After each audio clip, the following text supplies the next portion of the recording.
1st, 2018. I'm coming to you live from Las Vegas.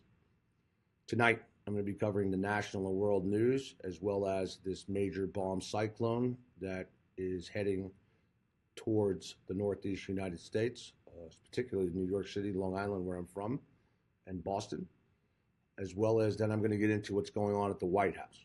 As I predicted on Sunday to you, and just the other morning in my shows, I said this week you will see political chaos in the White House like you have not seen before, and that's what you're seeing. And people still stubbornly still do not want to believe what's really going on there, and the far right is being, again, still making excuses for everything that goes on with Trump and his family and life. As well as I'm going to get into some other strange, bizarre happenings going on around the world. We are in time of turmoil, and it's only going to get worse, and we are on the verge of nuclear war. I can assure you of this. Possibly within 90 days, we will be striking North Korea, and it's leading more and more to that, as well as Russia has stepped up to the plate with new supersonic nuclear missiles. We are back in a Cold War era nuclear arms race, but it is worse this time. And people want to know why they need to learn how to survive and what is coming, and why MFA is into its new survival group and its Atlas survival cities, because we are under severe threat, not just of war, but of planetary turmoil and financial turmoil in the world, which is also happening. The stock markets are a 400-point decline today, just on the threat of possibly a tariff war. And I said that 2 weeks ago, that we were heading that way if Donald Trump was going to start to put tariffs on items, and you're seeing the market react to that today. This bomb cyclone is a huge flood risk for Manhattan and Long Island and the Boston area as well.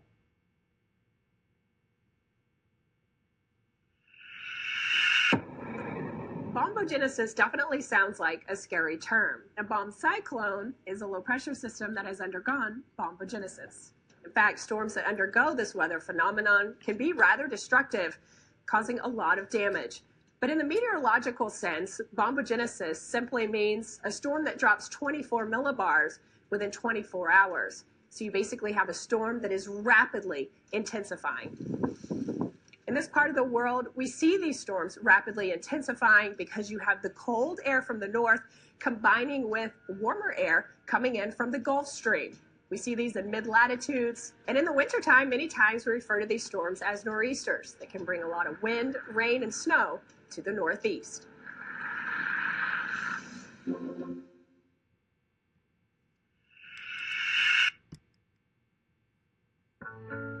To be our God, can't even shut off the videos anymore. New England is gearing up for its most significant storm since early January's bomb cyclone. If you remember then, we covered this, and then I was trying to explain to people how rare this is. In other words, it's been changing.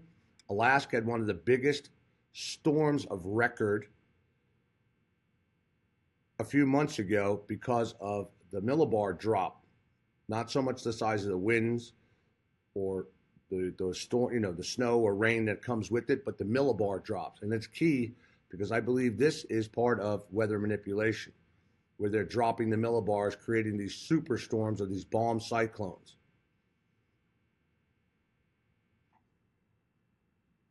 New England is gearing up for its most significant storm since early January's bomb cyclone, with heavy rain, roaring winds, and excessive coastal flooding expected Friday and Saturday for the mid-Atlantic New England.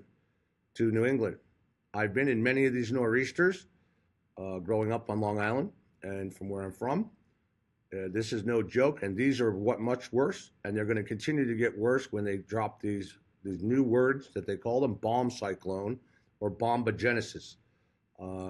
This nor'easter, like the one in January, could reach bombogenesis or become a bomb cyclone by dropping at least 24 millibars of atmospheric pressure in 24 hours. The one in Alaska dropped 55 millibars, 50 to 55 millibars in like a half an hour to an hour. It was the largest storm ever recorded. Some forecast models predict a sudden pressure plummet Friday evening off the Atlantic coast. Remember the movie The Perfect Storm? Well, This is what we're starting to see on this planet. And if this is what's going to continue to happen on this planet, is more and more acute storms, bomb cyclones, massive earthquakes, hail and snow in areas in the desert, you name it. But this is very serious, so people in the Northeast need to prepare for this. And even if the storm doesn't bomb out, the coastal low will pack an incredible punch with places from eastern Long Island in New York to Boston likely to get hit the hardest. I built many homes on eastern Long Island, on the eastern end of Long Island, all to hurricane-proof conditions. These houses and these residences are going to be taking hits like they've never seen before with these coming nor'easters and these storms. And especially now, there's going to be a full moon, perfectly timed with a full moon. The tide is at its highest point of the month. On top of that, the storm surge could drive 3 to 4 feet of water into the coastal neighborhoods. Along the shore, wave heights will be 4 to 8 feet, breaking along the shoreline and exacerbating flooding. This is the Boston Harbor high tide chart. This storm is happening to coincidentally hit at perfectly high tide and a full moon. Take this storm seriously. This is a life and death situation for those living along the coast, especially those ocean-exposed shorelines. Moderate to major flooding, locations becoming inundated, cut off for periods of time. Expect structural damage, homes destroyed. The National Weather Service in Boston tweeted, as you can see here. This is a very serious storm. Coastal flooding, take this storm seriously. Because this system will be a slow mover, its wind and rain and flood impacts could be felt for days. Areas on eastern Long Island and eastern Massachusetts get 4 to 5 inches of rain from Thursday evening through Saturday. I predict you'll see much more. The rest of the region could see 2 to 4 inches of rain. And as I said, I have been through these. I have built even through these and had homes going up under construction in the past when I was younger during nor'easters. This is no joke. And this is a superstorm coming. And this is what's happening more and more across the United States and the world are these super storms. And they're not going to get any better. People must learn to group together in survival groups to know if their people are safe, their families are safe, to have power, to have radio contact and satellite cellular contact. This planet is under attack and it is going to continue to be this way and get worse. People need to wake up. I cannot say it enough. I don't know when it's going to be enough is enough, okay? Because it's just going to keep going. No, this is not the reason for the floodgates in New York. That's a whole nother story. That's a lie why they listen, floodgates in New York, $70 million worth on tunnel systems, subways, and the like. I can assure you, even flooding in New York, those doorways are to keep people from getting out of New York, okay? I'm telling you, for something much bigger. And the floodgates there, flooding the tunnels, and the subway systems, it's not uncommon for them to flood anyway because of their pumps. Most people do not understand Manhattan is below sea level and operates on thousands of pumps. Once the pumps go out, and that's what happened at 9/11, Manhattan would be underwater. In New England, it's more likely to get snow with a possible foot in upstate New York and western Massachusetts. Sorry for my speech. I have this retainer in my mouth from my recent bone surgery, and it's still a pain in my ass, in my arse. And the winds in eastern Massachusetts will be ferocious. The National Weather Service has issued a hurricane-force wind warning for most of the shore from Friday afternoon to early Saturday. We are just in March 1st. Okay, we're not even 2 months. We're 2 months into the new 2018, and the storms have already been much more severe this year. Earthquakes more severe this year than they were last year, and I predicted you were going to see a very big uptick in all the same.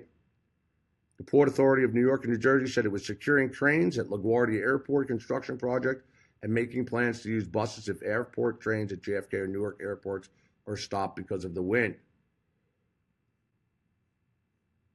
Very serious storm going on here. So please, people in the Northeast, pay attention, get prepared, get safe, things of that nature. People talk about having a perfect terrorist attack or one other one. If somebody were to take out the power grid in New York, okay, you would see Manhattan flood, okay? People do not understand that Manhattan is below sea level. It is an island, and to keep it dry, it operates, and its subway system's dry, and its main operating systems and tunnels and things, they use pumps, okay? Now, I want to get into what's going on in the White House. And I'm going to make this clear, okay? I want to say this straight out. I'm going to say it. You know me. I tell it like it is. MFA is not for the left or the right. We are the truth in the middle. And all of you who keep, it's the same for all of you that keep protecting the Clintons. I'm going to tell you something about protecting the Trumps. Donald Trump and family at all are dirty. Donald Trump has already been found many years ago to be laundering money through his Trump Taj Mahal casino, okay, and not following practices that were right then, and had already lost 2 cases in that matter. They could have criminally charged him then, and they did not. This has not changed. Donald Trump has serious Russian and Italian mafia ties. I know this for a fact. I grew up with the Italian mafia, and I know the Russian mafia well. I'm not going to say it again. For all of you trying to protect this man and make excuses for Kushner, Ivanka, Trump, everybody blaming it on some big hoax. No, this is about acute money laundering, like Steve Bannon said, and mafia ties and bad business dealings. From Trump Panama Hotel to now Trump, the Canadian project in Canada that Ivanka is under FBI investigation for. These people are dirty business people. Dirty. And it's funny to see if Hillary Clinton, and I can't stand Hillary Clinton, so let's get this straight. But if Hillary Clinton were to have gotten $500 million in loans after meetings like Jared Kushner just did, okay? Like Jared Kushner just did, after meeting with 2 top bank officials, representatives from these banks at the White House, everybody would be screaming on the conservative side. Everybody would be screaming, pay for play. We know Hillary Clinton paid for play. But it's okay for Jared Kushner to do it, right? No, it's not. It's not okay for any of them to do it. And may I remind you, Jared Kushner comes from a criminal background. His father was a acute white-collar criminal. I mean, acute. Jared Kushner is very smart, so is his father. Okay, these are not like, church boys here. Huh? Donald Trump's not a church boy. Donald Trump's gotten tons of his money from Deutsche Bank, which has already been fined for laundering money for the Russians. Pay attention.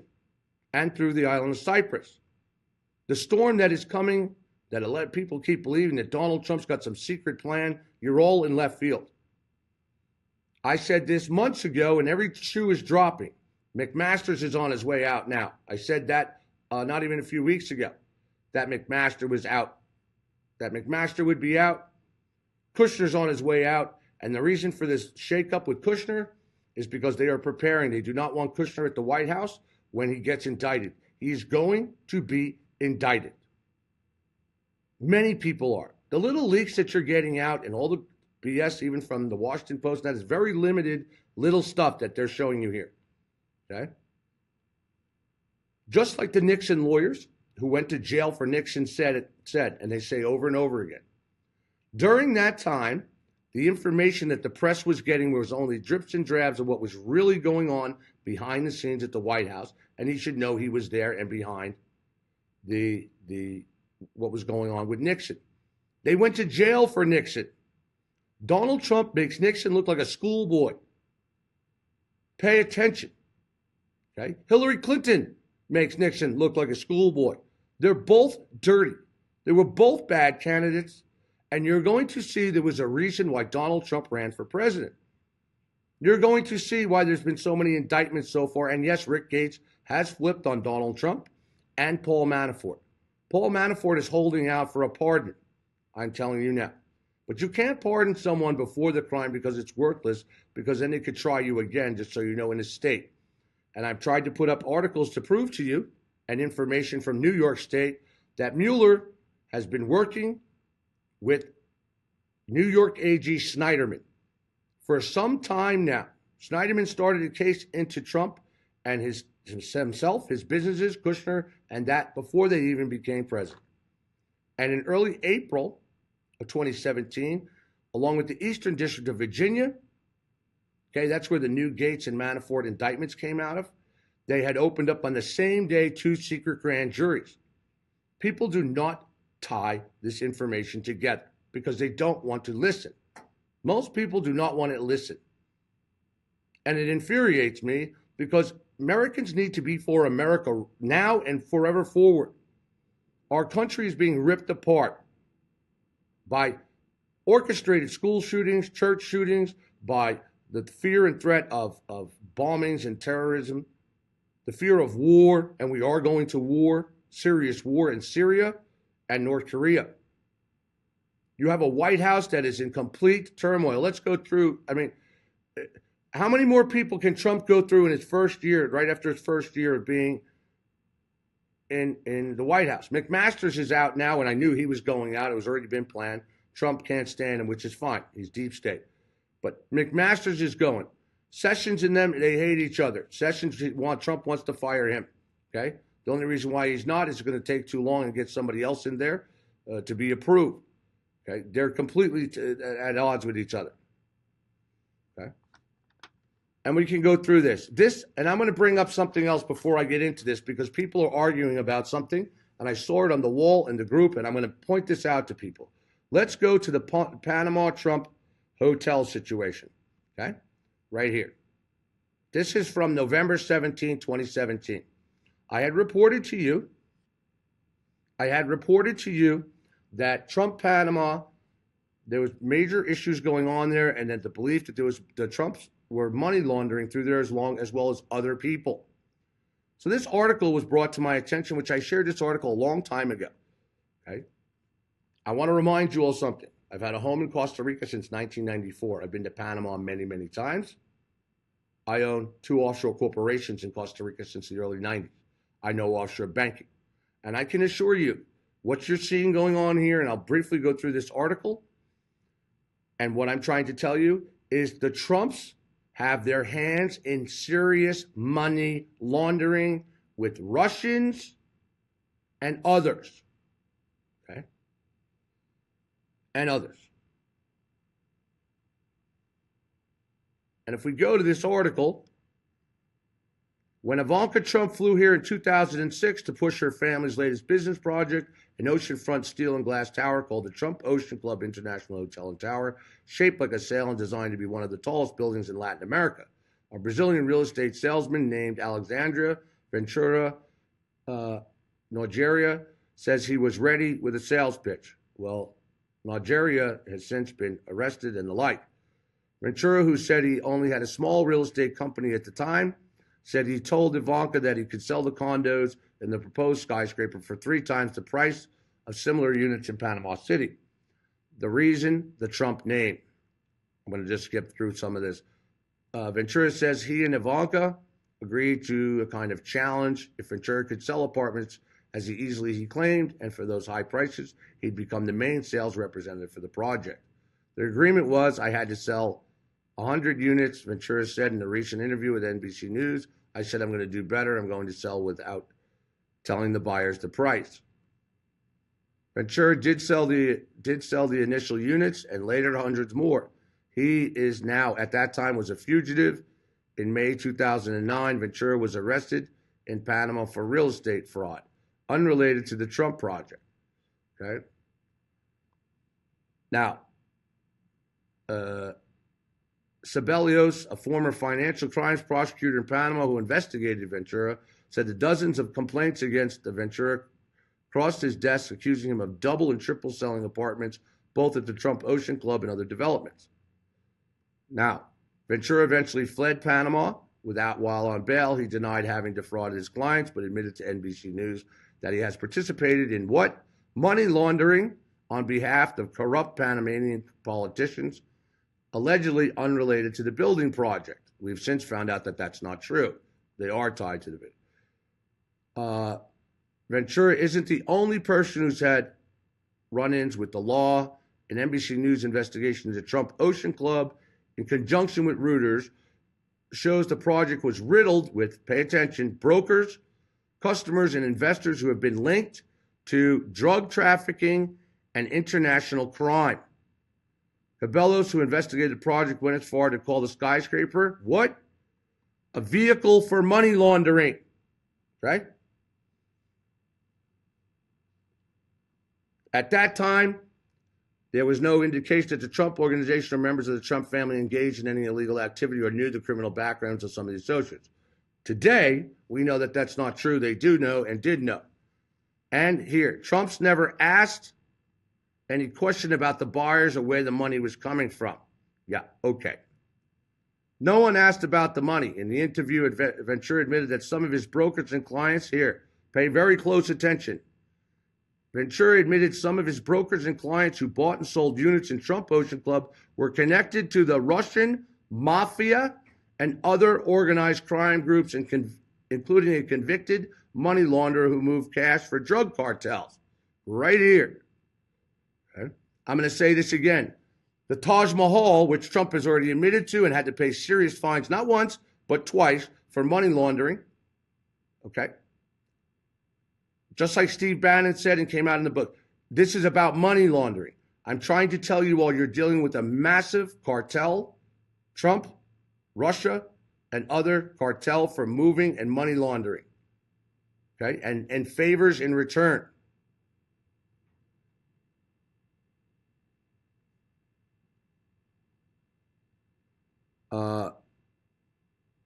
Ivanka Trump, now senior advisor to President Donald Trump, did not respond to questioning for comment about her involvement in the project, instead of referring questions to the Trump Organization. This was Ivanka Trump's baby, okay? Now, yeah. According to the Trump Ocean Club's bondholder prospectus, Donald Trump was projected to make $74.2 million from the project by the end of 2010. The disclosure forms Trump filled in the Office of Government Ethics shows that he continues to earn management fees and royalties from the Trump Ocean Club. In the last 3 years, the document showed he was paid as much as $13.9 million. Okay? Global Witness, a nonprofit anti-corruption watchdog that is often critical of businesses and their connections to government officials, say Panama offered Donald Trump a new way to make money at a time when his businesses were struggling. Same MO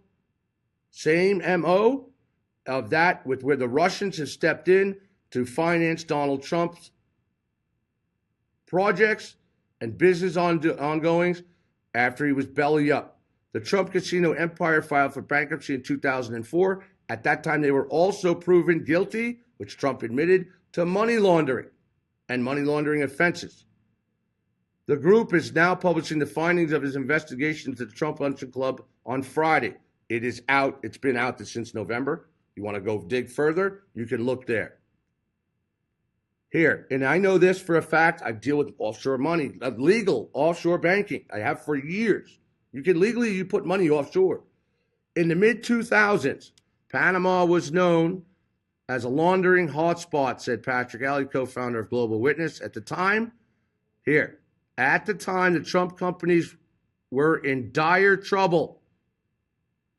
Same time, he changed his business model to license his name and his brand to other people's developments, and very often they would be inexperienced developers, low-profile people who needed a name to sell their developments. So Trump would go in to a licensing deal, which meant he invested nothing but could make a profit from it. He could use that also as a haven to shift and launder money. Ventura estimates his company, Homes Real Estate Investment Services, sold 350 to 400 units, about $10 million worth of property. Ventura said he was such an effective salesman that he was invited to a 2008 celebration at Trump's Florida estate in Mar-a-Lago. This guy's been convicted now, just so you know. Convicted. Ventura provided photographs of himself with Donald Trump and other photographers with Ivanka, Eric Trump, and Donald Trump Jr. Links to drug trafficking. Ventura said the Trumps never asked about his clients, the people who were buying the condo units, and he never told them. To cite one example, he said that they sold even 10 units in Trump Ocean Club to a man named David Murcia Guzman. I know who that is. That's a founder of a large Colombian marketing company, and Guzman is tied to actually Pablo Escobar's crew from years back. Here, Guzman is now in U.S. custody awaiting extradition to Colombia after being convicted by U.S. federal court of laundering money for drug cartels. Everybody that Donald Trump's been doing business with, and now you can get into the Canadian hotel with Ivanka that the FBI is looking to, are all connected some way, somehow. Even the people who lived in Trump Towers, all the Russians in there. Felix Sater, who lived in there, Felix Sater, Mafia, and FBI rat, worked for Donald Trump. All of these people and these Russian oligarchs buying condos, homes down in Florida at inflated, multi-million-dollar inflated prices, all around Donald Trump, links to drug cartels, links to money laundering, links to... How much more do people have to tear and see to put all the pieces together that our president is, believe me, tied to acute white-collar and mafia-related crimes? Serious. All of them. Just on a bigger scale, just like the Clintons and the Clinton Foundation. It's the same MO, same stuff, with the exception is the Clintons don't have ties to the Russian mafia so much as Donald Trump does. And or the Chinese like Kushner and them do as well.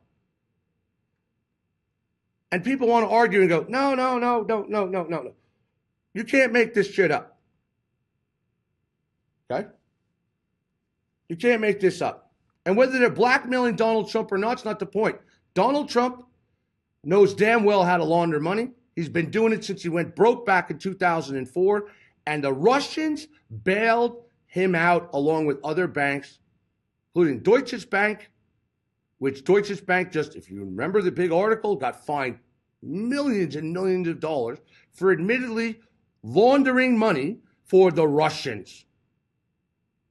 So all these political arguments that you see every day being made of this bullshit to defend this stuff, get the fuck out of here. Okay? That's all I'm telling you. All these pieces keep falling together and people still keep making excuses for this man like he's some god. He's falling apart at the seams. My source, right inside there, I'm telling you now, the man is falling apart at the seams. He wants to fire Sessions. He wants to fire Mueller. He wants to get rid of them all. He wants to nuke North Korea. Okay? This is madness. And I don't care. Listen, Uranium One with Hillary Clinton, all that stuff, let her do their time and get investigated. But Hillary Clinton does not have the nuclear codes. Donald Trump does.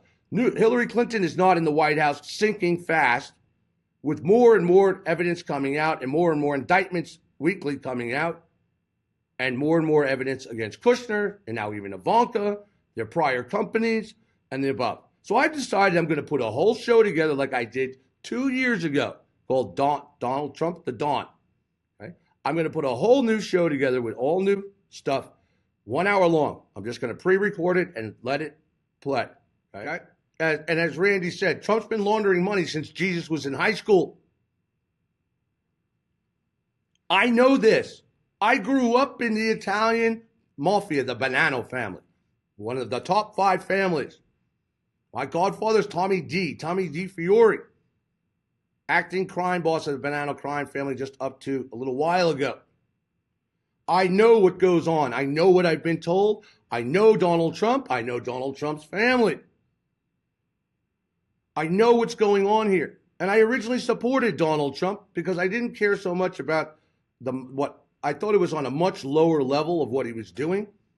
And then when you get into this political, you're going to see the second phase of Mueller's investigation is going to be the indictment of the hacker that I shared a story a year ago about that was caught up with his wife in Spain. A Russian hacker. I shared this article on Twitter, Facebook. People said that's fake news. I said, pay attention to this article. This Russian hacker who was just recently brought back 2 weeks ago, Monday, 2 weeks ago this Monday, was just brought back from the U.S. and extradited. okay? And he's the Russian hacker that hacked into the DNC and Podesta's emails as well, okay? And Seth Rich got his share of items as well, got them out of there and got them to Julian Assange. You will see that Assange is going to be indicted in this. The second phase of this is going to be the hacking and how where all the information went to, how they altered it, and how they pushed it out and data washed it. I've said this over and over again, okay?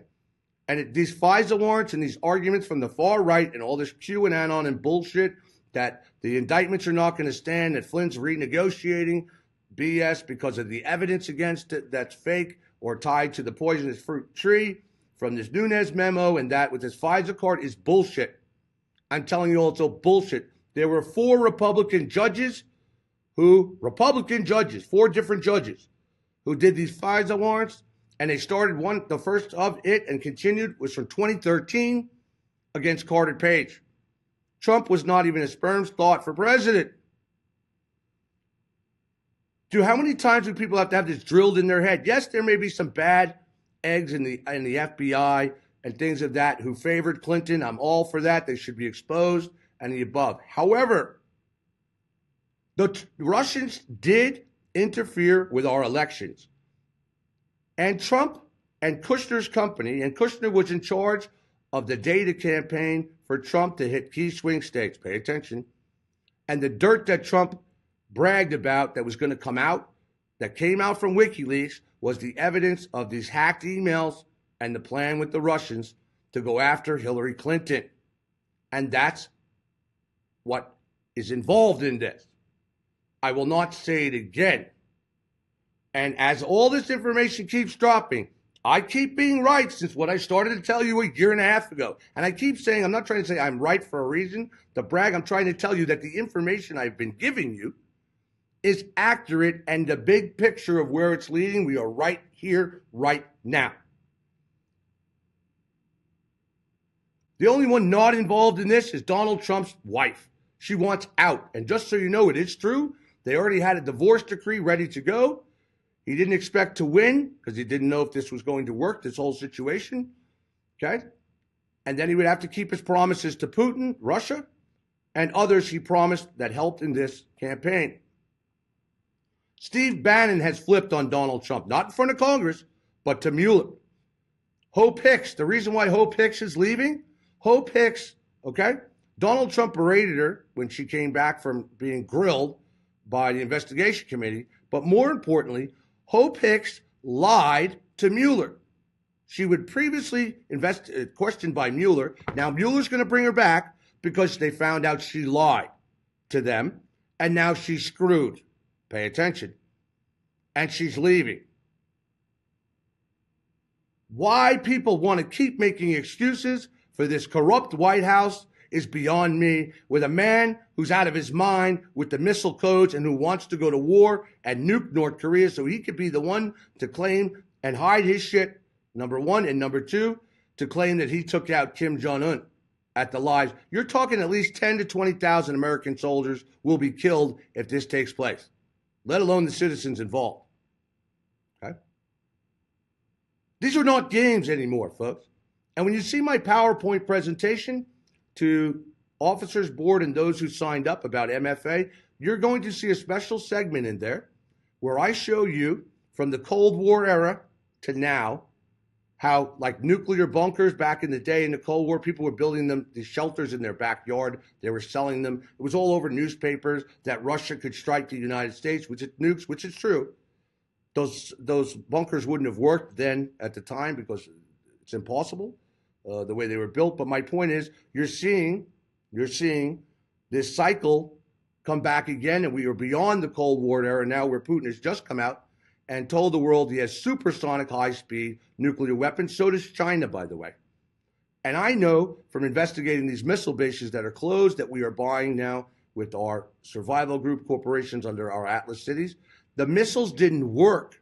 In other words, Russia could have struck us first, and we wouldn't have been able to get our missiles up, fueled, and out in time to counteract that attack. That's a fact, and that has come from military experts and why these bases were closed. I did not even know that it was all propaganda. that our missiles with these, and we spent billions on this then collectively. And this is why we're going around, we want to buy up all these Atlas E and Atlas F sites because they make perfect survival condo and home compounds for people to live normal lives. God forbid they needed to go underground if there was a true nuclear attack. My point to you is the cycle is repeating itself, and now we are in a nuclear arms race, which I can assure you, Putin and China will win this race because of the supersonic high-speed missiles. And the reason why Putin is doing this is not just because he's running for re-election.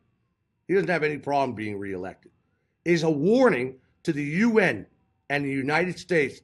They are surrounding Russia, as I have pointed out to you on many maps at many times. They are surrounding Russia with anti-missile systems as well as offensive systems in Poland, other areas, okay? All around surrounding Russia. And this is why Russia started to put its mark and move all over, new bases in Syria, even dealing with Iran for possible bases, and in other places of the world as well that they are getting involved, even reopening or building a new base in Cuba right off our doorstep. The next war, the next big war is not going to be conventional. It's going to be nuclear. And that's the difference between the trend then with getting and running. Back then in the Cold War, kids would do drills from school. God forbid there was a bombing or the like.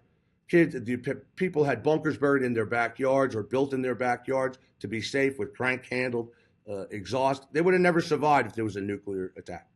Just so you know, the shelters wouldn't have worked the way they were built and for the air filtration. My point is, that same cycle is back, but now it's very, very real. I mean, very real. And people go, oh, we'll never be attacked. Pay attention. Russia just came out and announced, and I shared you the story, that they have now accumulated the largest amount of gold in the world. More than even China. And China has its own World Bank backed for the first time on gold certificated currency. Russia has now accumulated, and people say Russia is in financial hardship. No, they may keep saying that to the world. They're not. And New World Order globalists want Russia out of the way. People must pay attention, and I'm trying to tell you. You see the stock market 400 points down about tariffs? Once the dollar keeps declining, and now Russia has the most gold, and they're demanding, just so you know, other countries are demanding the United States show proof of their gold for their financial standing to back the dollar. If the U.S. cannot do that, the dollar's going to tank. It's already dropped 10% last year. I guarantee it'll drop at least another 10 to 20% this year. And as countries stop trading the dollar for in OPEC, okay, the oil dollar, the petrodollar, I don't understand anymore how people refuse to psychologically accept what is going on in this world. From the weather phenomena to the planet phenomena to the political phenomena to just the outright madness.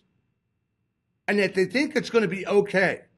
This time it's not going to be okay. Just like I told you about the shooting in Parkland. If you remember my show from Parkland, the first show I did a quick show when the shooting happened, I said this is the tipping point for the shootings and for gun regulation. Remember what I said? I said it that morning or that evening of the shooting, that would be the tipping point. And sure enough, now 2 weeks later, people are using the words and started a week ago. This was the tipping point. This was the tipping point. Okay. I have said it then. That was the tipping point. And it's not the end.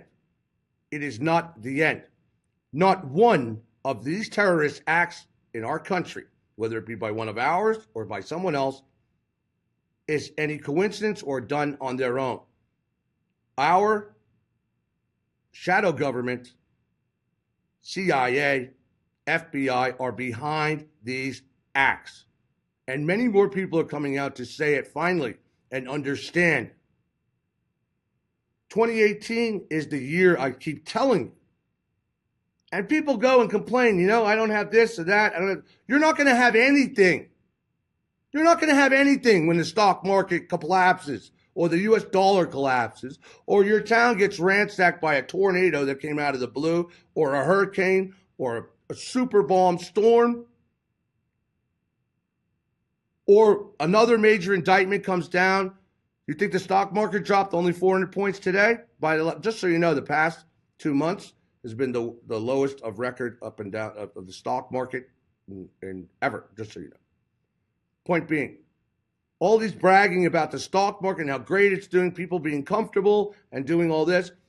This tax plan with companies, they have just found out that the companies, as I said, they're not using the money and the tax incentives to hire more employees, most of them. They're using it to take care of themselves in the company.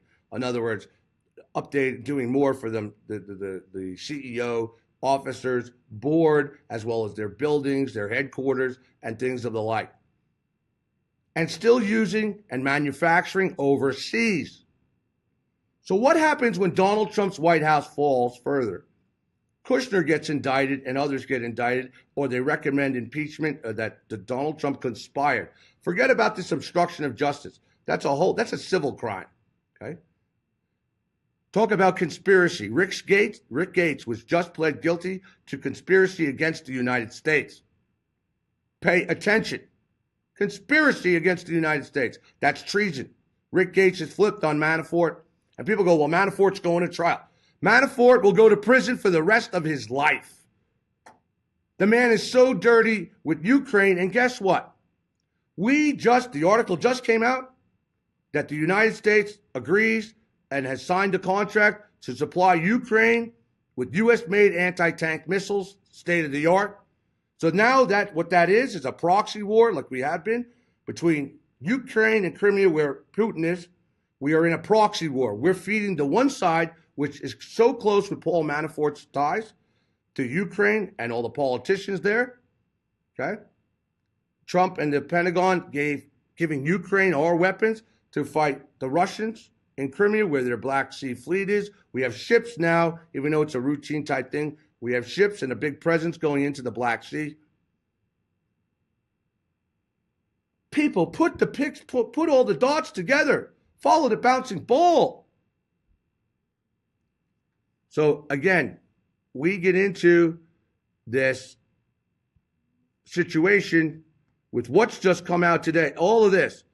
We can go down the line here. FBI counter intel investigating Ivanka Trump business deal. This is a true story. I don't want to hear it came from CNN or Fox or this one. If I'm telling you it's news and it's real. I hate that fake news, bullshit. CNN does a better job on the facts than Fox could ever do. I'm telling you the truth. Fox and Rupert Murdoch and Donald Trump are in bed. Have you ever asked yourself why anybody who leaves the White House ends up with a job at Fox? Okay? Hannity pushes whatever he wants. Judge Jeanine pushes everything for the conservatives and the far right. They all do on that station. They all do. It's complete drama and garbage.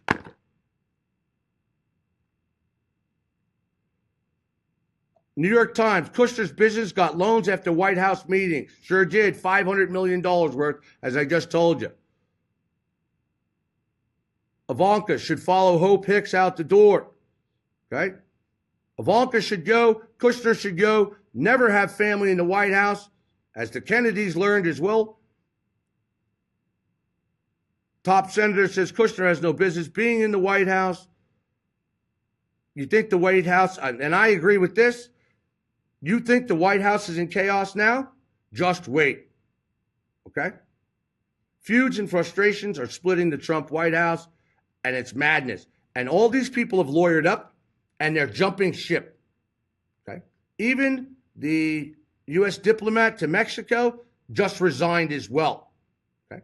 Just resigned as well. Okay? People are jumping ship all over. Trump's had more turnovers in the White House, I think, than any other president ever in the first year. I'm going to verify that, but I'm almost positive.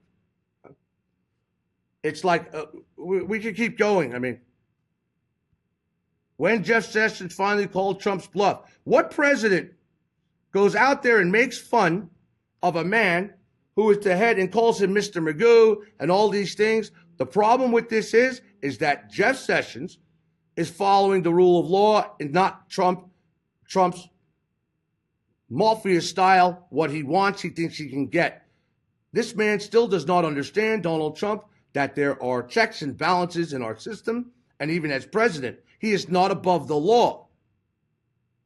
He's trying to be the top gangster, narcissistic gangster, do this or this or this or else. Sessions just called him out on it, okay, and even walked out and had lunch, dinner with Rod Rosenstein and team. That was a message. I'm trying to tell you, if you think it's chaos now, just wait. It's not even Friday yet. Just wait, okay, and then wait for what's coming next week. I've tried to warn everybody about this, and these conservative far-right people will still insist and make up this other turn to think that this is something that's not really happening. Now, here, people keep going in and saying, why didn't people do that with Obama? Why? Listen to me. Obama's then. Trump is now. Obama did his things. He should have been convicted of whatever. But I'm going to tell you what. The reason why Obama got away with what he did is because conservatives don't stand up. Conservatives don't go out and march and get together large gatherings and petitions and things of that nature to do something to stop what Obama did or Hillary Clinton as Secretary of State. They had their opportunity and they did not do it. They never created anything as big as like the Women's March. Not that I'm for all this. I'm for people having the right to protest, stand up and do that across the board. Again, not a Democrat, not conservative, the truth in the middle. See, someone's saying, why didn't people with Obama jump ship? Obviously, they didn't mind working with Obama now, did they? People do not like Donald Trump. They don't like working for him. They don't like his demands. They do not like his, all of this chaos and all these accusations and people pleading guilty and indictments and everything. Who can work in that kind of atmosphere? Okay? Who can work in that kind of atmosphere?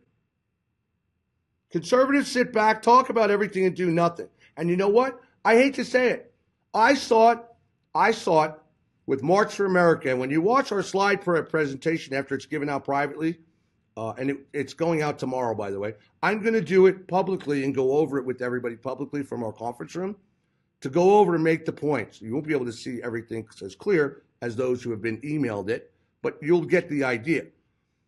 I even talk about how conservatives, they don't donate money like Democrats do to bring money in. You should see the campaigns going on for 2018 election this year with billboards, posters, websites, people in the streets to get the Dems back in for 2018. And I believe they will be successful. And that's what they're counting on. If they are successful in changing the House to the Democratic upper hand, Trump will be impeached very quickly. And the problem is conservatives don't do that, okay? Conservatives don't put up these billboards and do all these things. You see the commercials on CNN, even Fox Net, against Donald Trump. They put up money for these things. They do that. They join together and do that. And I keep trying to tell people that, even with MFA. MFA wants to bring straight, true news from all sides and around the world. You want to help this country? You want to survive? You want to do that? Then help us grow and help us do that like they do on their other side. They do this on the other side. Why don't people do it? The more people chip in and help, even if it's $25 a month, $10, it doesn't matter. The more we can bring to you, news studio, bringing more stories to you, bringing the truth out, survival group, which is going to be for even training people, supplies, one of the largest survival stores on the internet to help people with survival tracking them and members being able to help each other. Like this bomb cyclone coming with survival group. If you belong to survival group and you had your radio tracker and things, you'll be able to see if everybody's okay. They have SOSs, monitor them. People can communicate to each other. Even when the phone grid goes down, the electric goes down, everything. People need to get organized with us and help us and bring it out there. This is how we're going to stop this and help America.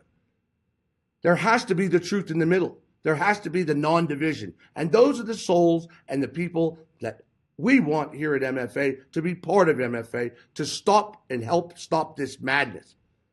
We are losing our rights. Our country's in turmoil. The White House is in turmoil since day one with this mess. The Russians are still hacking in our country because Donald Trump refuses to do anything about it.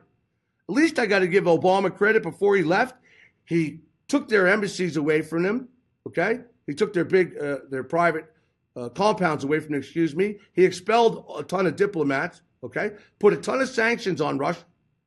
Okay, and yet Donald Trump comes in and he refuses to put the sanctions on that the Congress themselves ordered to be put on.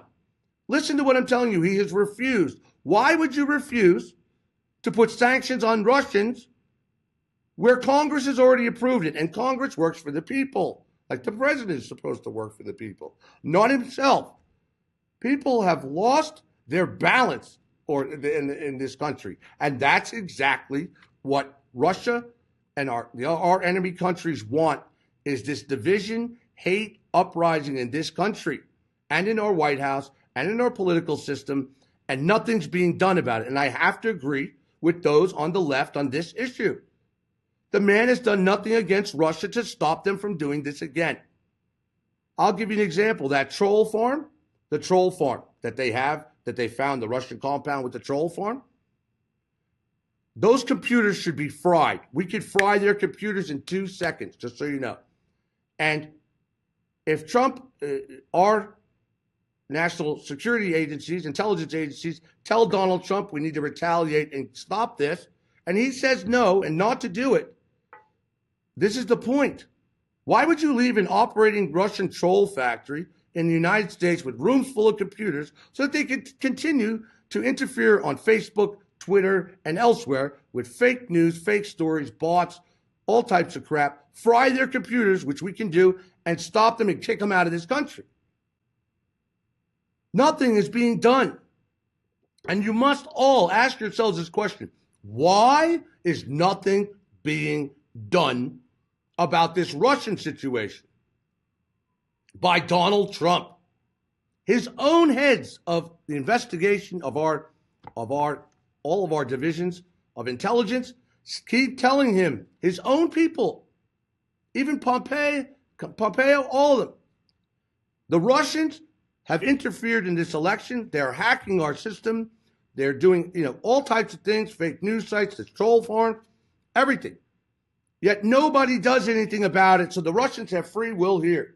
So you must ask yourself, what is it that they have on Donald Trump that is so bad? Well, pay attention, because it's all going to come out. Regardless if Mueller gets fired or not, it's going to make it even worse. How do you operate the United States and the presidents all around the world, okay, in a diplomatic way with this madness going on daily? And the lies and the memo shit and then the not memo shit. I mean, this is what we have become. At the same time, we are suffering severe climate, planetary changes, and that of wars around the world, famine, disease, everything at an acute level and getting worse. Yet no one comes together. That's why MFA is going on. You'll see from my PowerPoint, we are going on a huge marketing and branding campaign, and we are raising the funds for that now. My point to you is we want to get our message out to the world. We want to be able to produce that news and those stories immediately across to all states and even countries. We want our survival group to help people become aware and alert with its own TV shows, okay, as well, with training and things of that nature. And by the way, I have a special guest coming on here first. It will probably be Saturday, I think, or I have to figure out the day. He is a Marine. He is a weapons specialist. He also lives in Nevada and had heard the shots the night alleged from the lone gunman. And I'm going to be bringing to you some serious evidence that's part of my Part 2 show. We have now pretty much figured out exactly what guns was used in this shooting and much more. But I'll be bringing him on as a guest. We will be covering his last name, but you'll have his voice. He'll be live with me. You'll just see a head figure.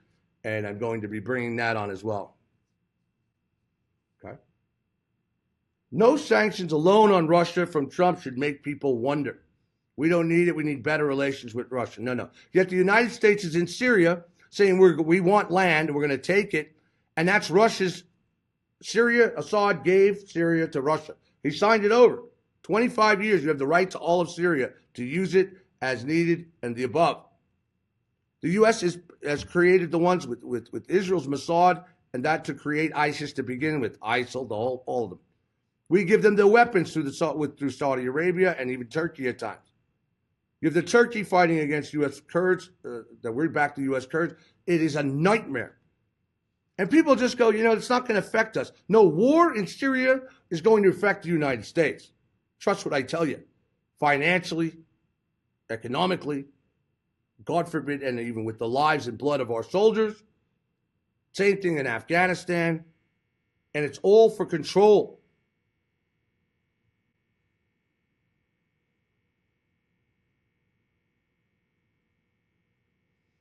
I know a lot about what's going on with Russia's nuclear weapons. This new weapon is hypersonic. They've had it, just so you know, our intelligence has known they've had it for over a year. And China has the same supersonic, high-speed nuclear weapon, okay, missile. It doesn't even look like a missile. It looks like a spaceship, actually, and can travel, a small spaceship, and can travel supersonic speeds. And no, our defense systems cannot. Our defense systems, our anti-missile defense systems are fairly new, but they were not ever really designed to capture or shoot down high-speed ICBMs. It was designed to take down, we'll say, like a smaller ICBM from North Korea, and that, if possible, Russia's older system. These new missiles, okay? No. People better be protected in this country, and that's why MFA Development, we're going into pre-manufacturing bunker business, okay, out of one of our sites in Kansas to pre-manufacture and ship all over the world pre-made bunkers. We have our Atlas cities that we're getting into, to survival communities, okay? Nice amount, homes on top, some not, some condos on the ground. You'll be seeing it in my PowerPoint. I'm very serious about all this, and people should be serious too. And if you can't even afford to live in one of those, you still should be part of the survival group. So you're in a network of other people who can help you locally and buy you as members and grow this or grow that or part of the organization, so people can help one another and be alert to your family where they are during times just like this cyclone upcoming, this bomb.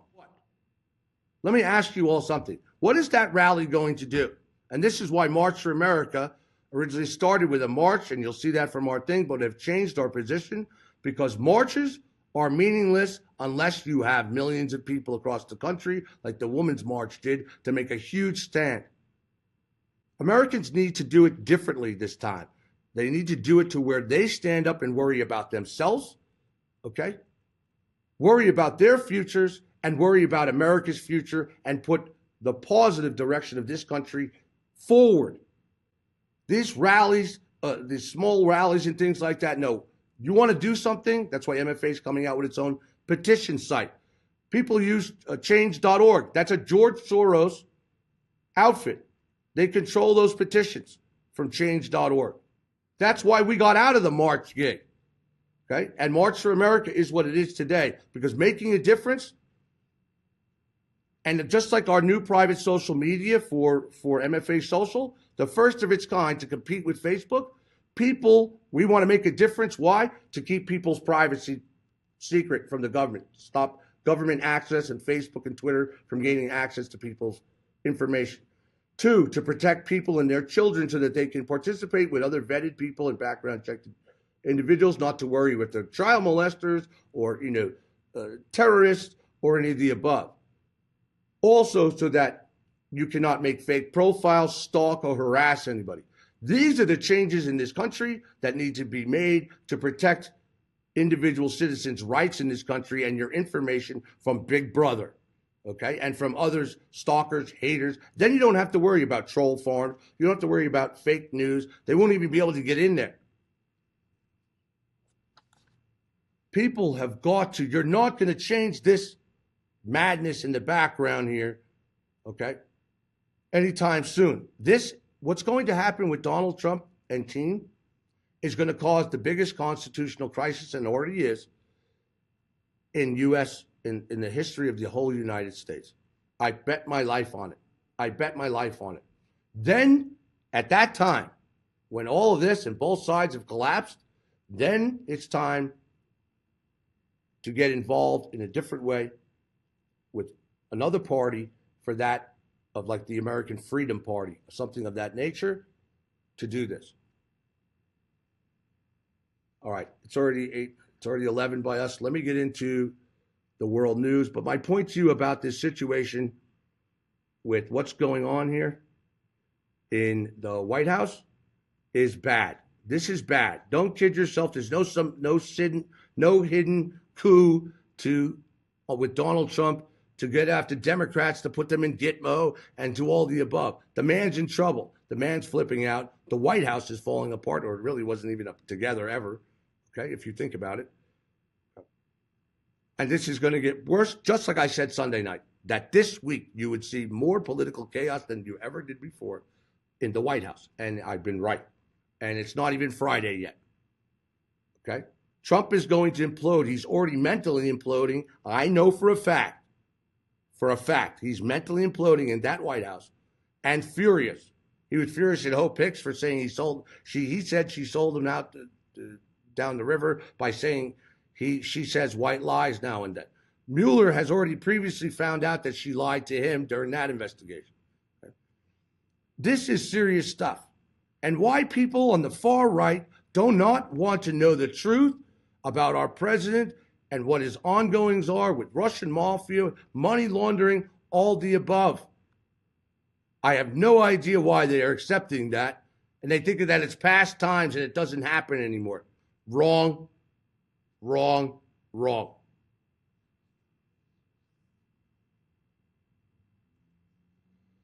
People can believe that the rapture is coming back.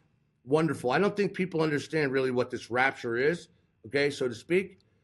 I'm telling you the 7 years has started. And within this 7-year time period, by the end, you're going to see a full pole shift on this planet, magnetic full shift. You're going to see acute planetary changes coming with that.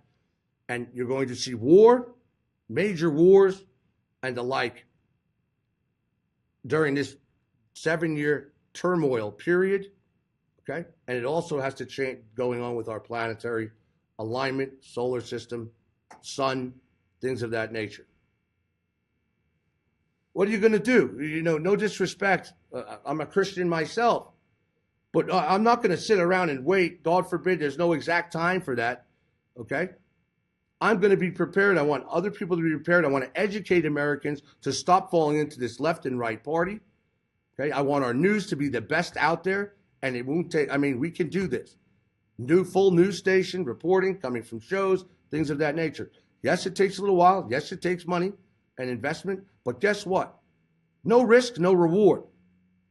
I'd rather spend my money on a piece of property in Kansas and know for a fact that I'll sell incredible homes and survival condos in a great complex than put it in the stock market that it could drop tomorrow in this extremely volatile situation in our White House and the times we live in. Okay? Earth is solid, ground solid, business, good investment with it. I would rather do that than deal with that now. But as a team, we have to all be a team. That's what Americans are missing in this. That's why I keep telling you, look at the left. They organize together. Okay? Why do people, here's the point. If you haven't figured out by now that the world is completely changing, the planet is already showing you, God is showing you every day that the planet is changing and getting worse and worse and worse. Every day, God gives us signs all over the place. People want to talk about God? The universe and God give human beings signs every day of what is coming and what is to come. Human beings seem to love to live in that denial and not the acceptance because they don't want to believe. They'll go out and spend $200 on clothes, but they won't spend $200 on something to protect themselves or their family, okay? Or to change the political position in this country for the better. Makes no sense to me. Yet they'll wait and wait and wait, and then the market will drop, they lose money, and then they go, I should have done something different. I should have put my money here or there or this. People don't see the signs. Most people do not see the signs, and they're everywhere. So then when the shit happens and they go, oh my God, I didn't know that. No, God in the universe has been showing this to people for the past few years, and it's getting worse. And they put people like myself and others out there to make a difference, to help other people make a difference, to change this and to do something for people. Not sit around and go, well, will that happen? When is that going to happen? Is this going to happen? The signs are everywhere. It's happening. It's happening. I don't understand people. It's happening. And then they think, well, that costs money. That does that. MFA now has to start marketing and branding, which I've waited this long. We've built this without any marketing and branding. Once we start to market and brand MFA as all these different things are finished up, look out. Look out, because we have not spent any real money at all on marketing and branding. And I'll be publicly shooting on our TV network. We're going to use Facebook and Twitter to our advantage. Trust me, and Google Plus to our advantage. And one thing I know is how to do that on the internet. Okay? MFA will become a household name by the end of this year. Trust what I tell you. You will hear it. You're going to see it on the Weather Channel. You're going to see it on other news channels. We're going to be getting into that soon. Once as we finish this, and there's a big thing in the PowerPoint about it and how we're going to do it and things of that nature. I woke up the other day and I said, you know what? And it was a rough night. I worked through the night and my days are screwed up. So I go to bed usually for 3 to 4 hour nap, right? I went to sleep. I was feeling agitated. I was feeling very agitated. And I woke up and I knew it. It had come over me and I said, Scott, it's time. It's time. We have got to put this out there to get more and more people together, good people together, who want to make a difference, who want to change this country, who want to protect themselves and their families and make a difference, because survival is key. And when I say survival, everybody always thinks of, living in the wilderness or doing things. No. You need to survive every day, psychologically, physically, monetarily, politically, everything. People are living in anxiety, stress, and fear every day in this country, hundreds of millions of Americans. No disrespect, I don't want to live like that. I want to make a difference. And people should want to make a difference and put the truth out there. And this is my point. And I said, you know what? This is it for me. And that's what drives me to work harder, to add more slides to the PowerPoint, to make sure more information is in there, to keep doing news shows and investigating things, because this Vegas shooting, just so you know, has opened the doorway for me and for MFA into these other shootings and what is really behind this with the government and false flags. And these are staged events. And I'm getting more and more evidence to prove that fact. So we can do a full 2020 type show, showing this pre-recorded to the world, show how the weather is changing to the world and things like that. Every person can make a difference. One person can make a difference in life. Everybody has a purpose. And together, when you have similar purposes and you bring people together for this, you can, just like the kids in Parkland. I feel sorry, they made fun of the Hodge kid, that he was an actor, he's this, that, that's a lie. Okay? These kids are standing up for themselves. Yes, they're probably getting help now financially. Good from them, from other big investor people that want to help push the same message. Good for them. Okay? Because as children, their message should be heard. That's what the United States is about. Whether we agree with it or not, people should be proud of those children for standing up and making a difference. Whether you are a gun advocate or not, it doesn't matter. Look at the principle of what they're standing for. And they're standing up for something that is the next generation in this country. Okay? What I don't like is if the government and other, like say CNN and things like that, take advantage of them, but they really haven't. They've been giving them a voice box. Yes, they're using it for their own gain, meaning not the kids, CNN. Okay. But guess what? If you can use mainstream media, these children to use mainstream media to get their message out there, then God bless them. They're making a difference. They have teamed up together. They've got on buses and gone to the Capitol. Florida is changing its laws.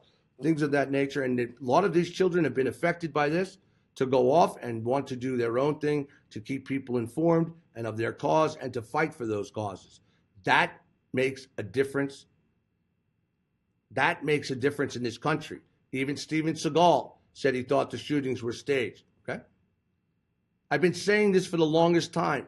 I'm slowly trying to show you, and the proof, like even with the shootings in Vegas and things, there's a lot of evidence in these cases that keep leading to very similar who's responsible. So I'd rather break the whole, these stories as we're going, and then I have, like, I'm going to break apart this news. You'll be seeing a commercial for it that MFA News signed on for the Montana prison system for over 130 female inmates either being raped, sexual favors, all the way up to the governor's office. And we have that acute story, and I will blow that out of the water. I keep telling you our government is doing this. They've done them all. There's not been one terrorist act in the United States, and even former CIA have said the same thing in FBI. I'm telling you. And the evidence is all over the place. The government is behind any terrorist act in this country. Not one has not been done without the government's knowledge, help, aid, or planning. They are false flag events, and they have learned to get very comfortable doing it and getting away with it, just like Vegas. That was such a botched deal, okay? And yet they still got away with it, and they're still getting away with it. And I said then, you're going to have more. Okay, I'm going to tell you all again. I'm sick of hearing about this thing, too. This one alleged teacher said about someone in there in riot gear dressed in full black with a helmet is staged. It's bullshit. It was the kid, okay? The kid was activated. The kid was an activated shooter to carry this out, brainwashed clearly. And just so when people keep using the term Mkultra, I told you this about Mkultra. I did a small part of the show to talk to you about MK. Mkultra was a program from a long time ago with the CIA from the 60s, 70s.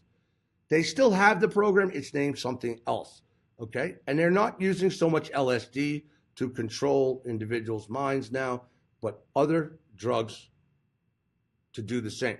There are other projects and things. They've mastered this control project, mind control project. People are starting to be mandated to be chipped, including those psychologically ill, mentally ill. They have to be chipped now. Companies are chipping people. The signs are everywhere. Yet people just go on every day like, nah, this isn't happening. No one's ever going to chip me. No one's going to take my guns. No one's going to listen. Pay attention. There's 29 million people in the National Rifle Association. Great. Oh, no, 29 people.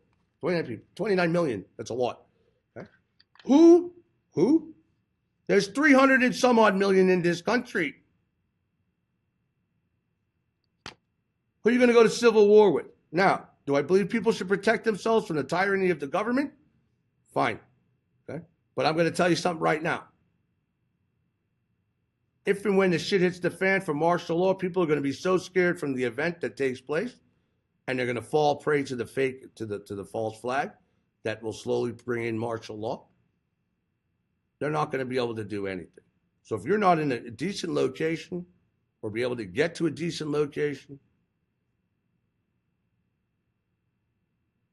you or know how to protect yourself and what to do during that type of crisis of martial law. And we discussed that. That's one of the areas in Survival Group we are putting in there. How to handle yourself during martial law with authorities if you're part of it in your area or the country. Point being, this is serious. This is serious. We are turning points in this country and in the world that are never going to be able to look back.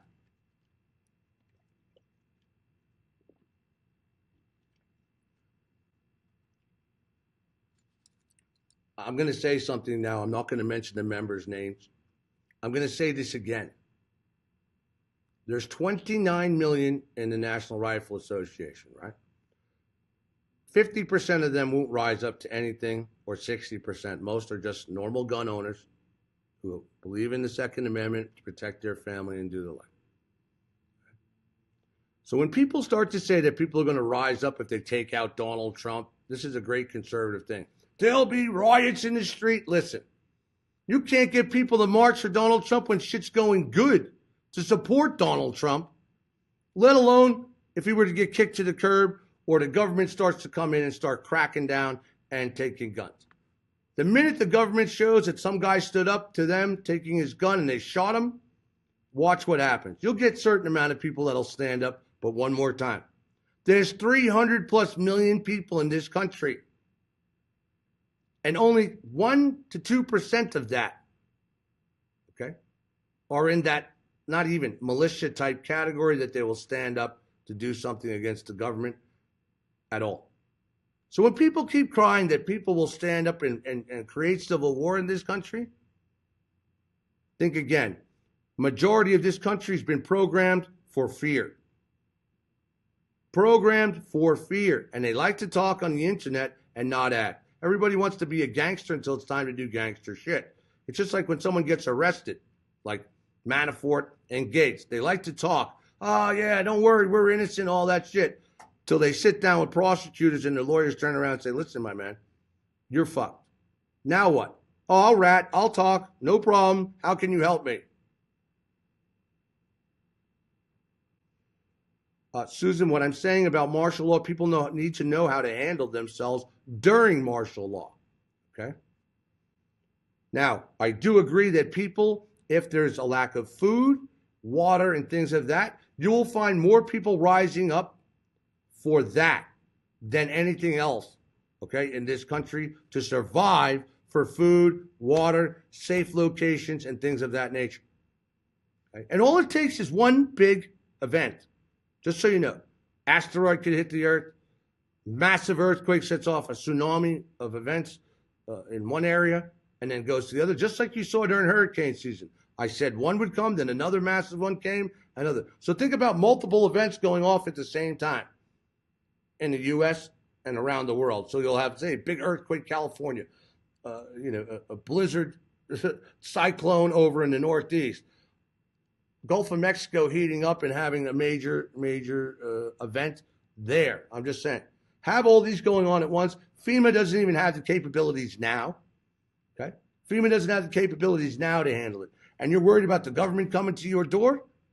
They don't even have, there's not enough people to do that for martial law in this country. Why? That's why they had the UN trained here, and UN soldiers are still here, okay, for an event. And that's why private security agencies, even like Blackwater, Eric Prince, who runs, Betsy DeVos' brother, private military agencies got the message about 2 months ago to hire more and get ready.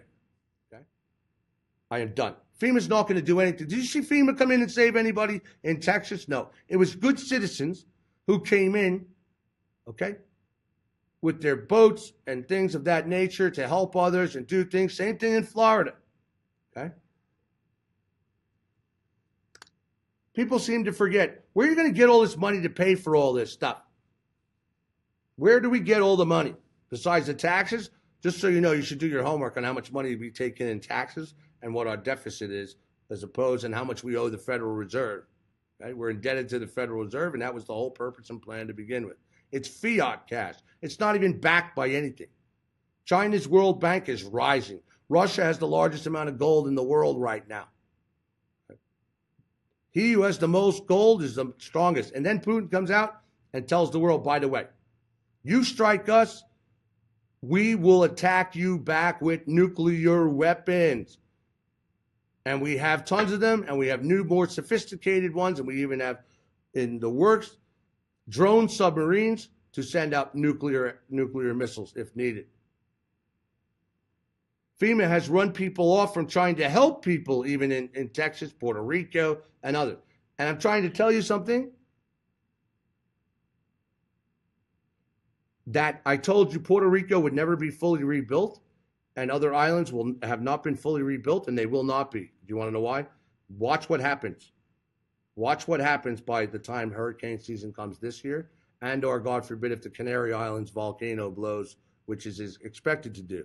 The shelf that falls off the Canary Island volcano will send a tidal wave to tsunami so big it'll just flush over all the Caribbean islands, those top ones, even the east coast of the United States. I showed it the other night. People have no clue. Red Cross turned people away in Texas. So all you people that donate to the Red Cross, all this stuff, stop. They're bullshit organizations, I'm sorry to tell you.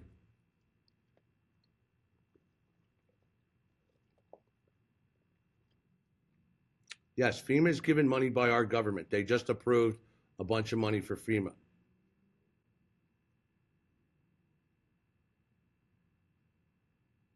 No, of course not. The government doesn't plan on paying back the debt. That's the whole idea. If it was up to the New World Order, they want the dollar to tank, because the dollar will tank. That'll cause a reset, okay? That will bankrupt America and clear their debt. And then we go to a new world currency, or a currency that's outside of that of China's, and we hit a reset button. I just don't understand how much more evidence people can have to show and show and show and show. Oh, very frustrating. So that's why some days I'm like, you know what? I have to tell you, I'll be like, why do I do this? People don't understand. And then I'll get a great message from someone, and they'll say, thank you, Scott. You changed my life and how we think, and you've helped our family and things of that nature. That's what keeps me going. Okay? You're asking yourselves common sense questions that you're not going to get a common sense answer for. Why do we give other countries money when our infrastructure is destroyed? Okay, basically. Our power grids aren't protected. I could go down the line. Okay? People don't have health insurance. People are laying homeless, even our veterans, in the streets. But we can give millions and billions to other countries. Ask yourself why. Ask yourself why. Let me get into world news now. Just give me a second, because I've been running late. It's already 8 o'clock.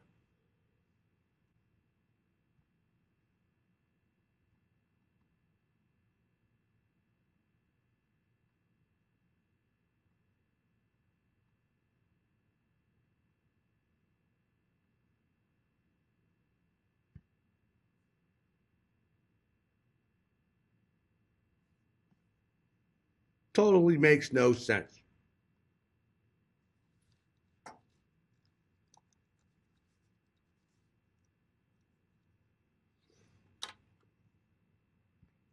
I'm going to say this again about illegal aliens. Okay? The reason why other countries, Germany, France, we can go down, the United States, Canada, we can go down the line, take in refugees, okay, and give them money, and give them places to live, and give them green cards and set them up here, is because it stimulates the economy, okay, and brings in more taxpayers. So they put these people, they know that they're going to go to work and work the jobs that others won't do in the countries, and it stimulates economy, okay? And it also disrupts the whole genetic infrastructure, so to speak, of the countries involved. There is a new world order plan for this. Once you understand, and I keep saying this, and I must have to say it till I'm blue in the face, everything is controlled from up here. The New World Order factions up here. They control the pyramid down here. Humans are the meal ticket for the deep state in the New World Order. Prison, planet. It's the only thing I agree with on Alex Jones. Prison, planet. Actually, Tim, everything makes sense that's going on and in this country if you follow along very well. And I'm not directing this at you, Tim. I'm directing this at everyone. Everything, it does make sense.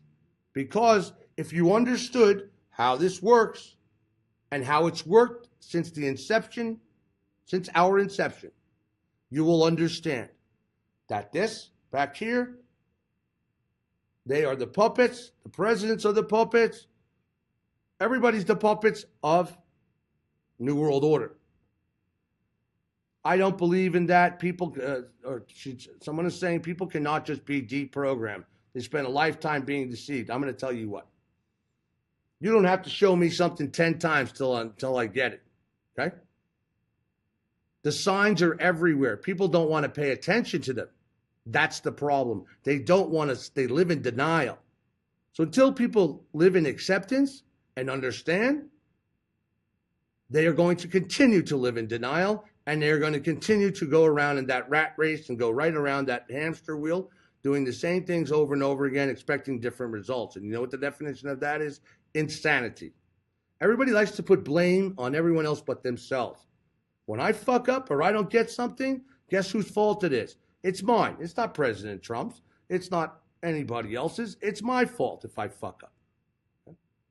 Or if I don't get something and I got to fall down and get back up till I get the point. Okay? Joyce, good luck in the Ozarks. That's a government-controlled area, and it's the biggest, largest underground base, one of their biggest, largest underground bases in the world. So, when the shit hits the fan in the Ozarks and they're there, like just in Kansas, I don't want the military right up my ass like they are going to be in the Ozarks. No, thank you. No, thank you. I do not want the government up anyone's ass after the fallout of what goes on this planet with what goes on.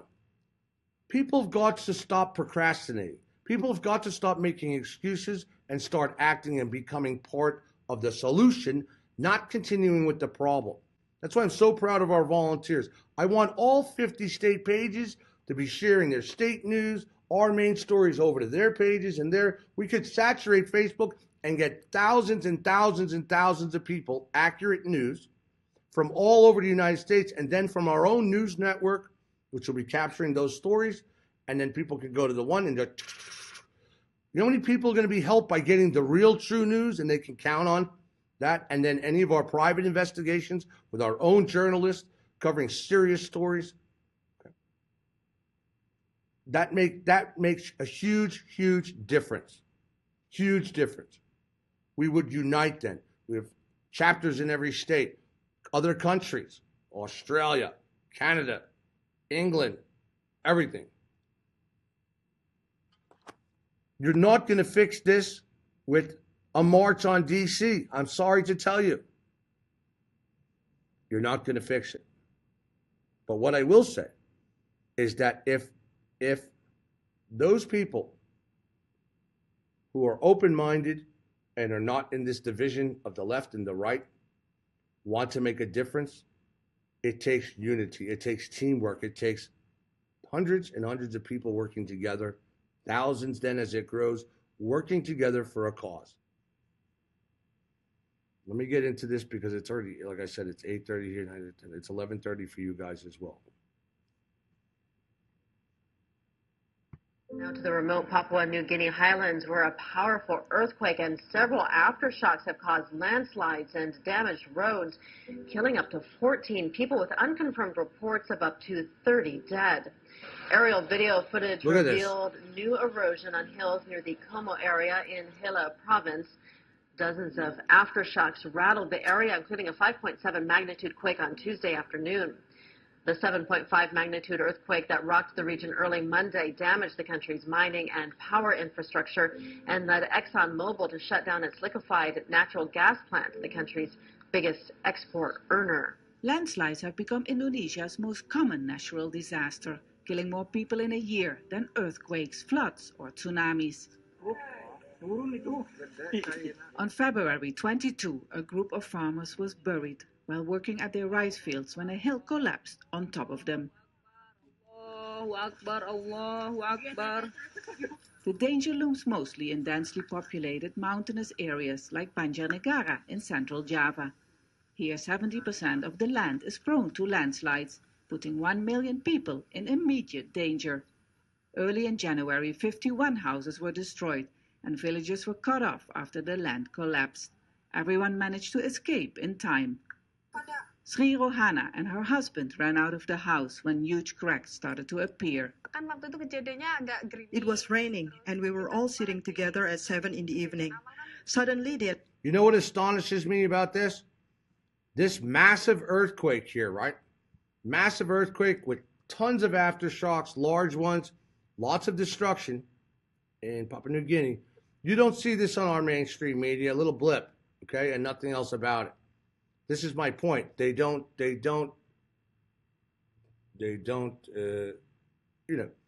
want you to see what's going on all over the world, okay? And keeps ramping up from whether it be the volcanoes or the shallow earthquakes, which are knocking out like Mexico City and Papua New Guinea, things of that nature. They just don't want you to see. And people go, don't worry, that doesn't affect us here in the United States. No, we are one blue marble floating out in space. What affects this Earth over there affects us over here, believe it or not, in the inner core of the Earth. This is not, just don't know. Just shake my head. the electricity went off, and there was a rumbling noise. Everyone ran outside, and we felt the land was moving. Electricity poles had fallen down, so I ran as fast as I could with my 2 sleeping kids. Not only did she lose her house, she also lost her chicken farm. 4 years ago, landslides were still rare in Banjarnegara, but in the past 2 months, there have been 59. It started in... Did you hear what she just said? Okay? Did you hear what she just said? She said landslides in this area have been pretty much quite rare up until the past 4 years, okay? And that they have steadily inclined and gotten worse, and just there have been 49 major landslides, major landslides. What does that tell you? Okay, and that's just in that area. Okay, and over the past 4 years, they were not before that. We were breaking records all over this planet. Okay, this is my point.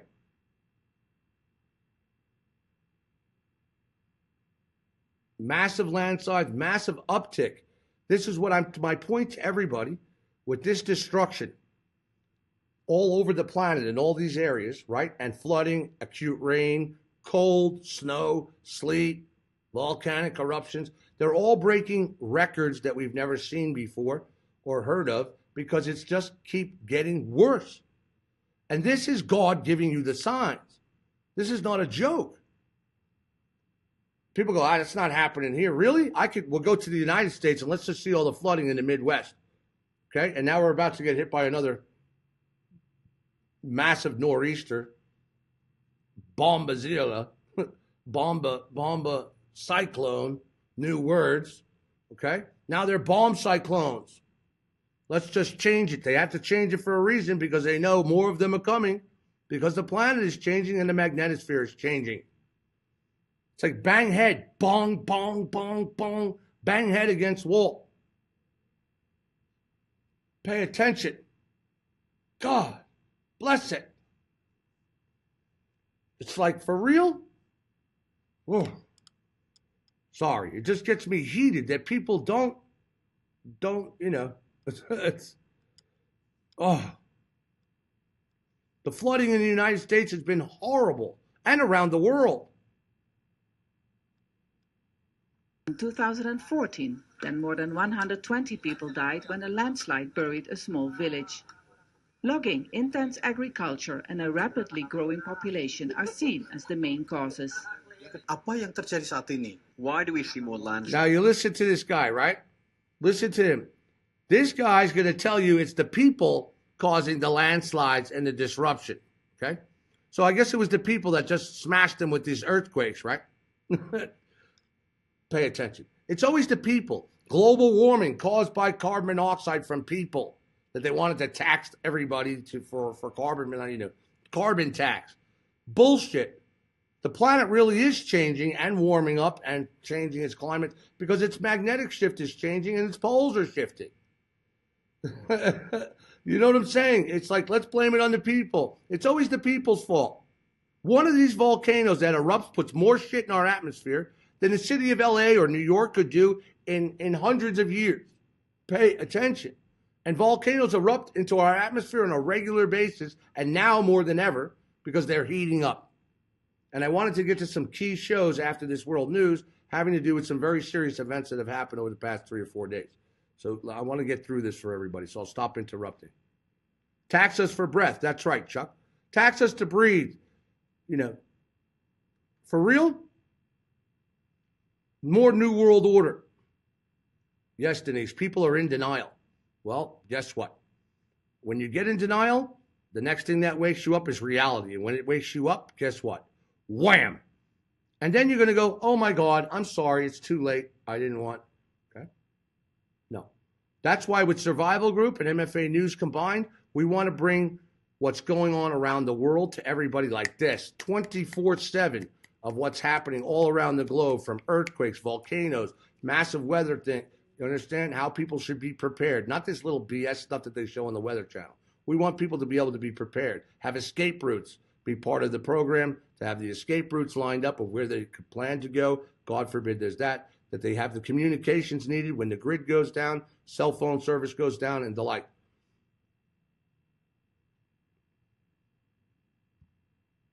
"18 inches of snow in Buffalo already."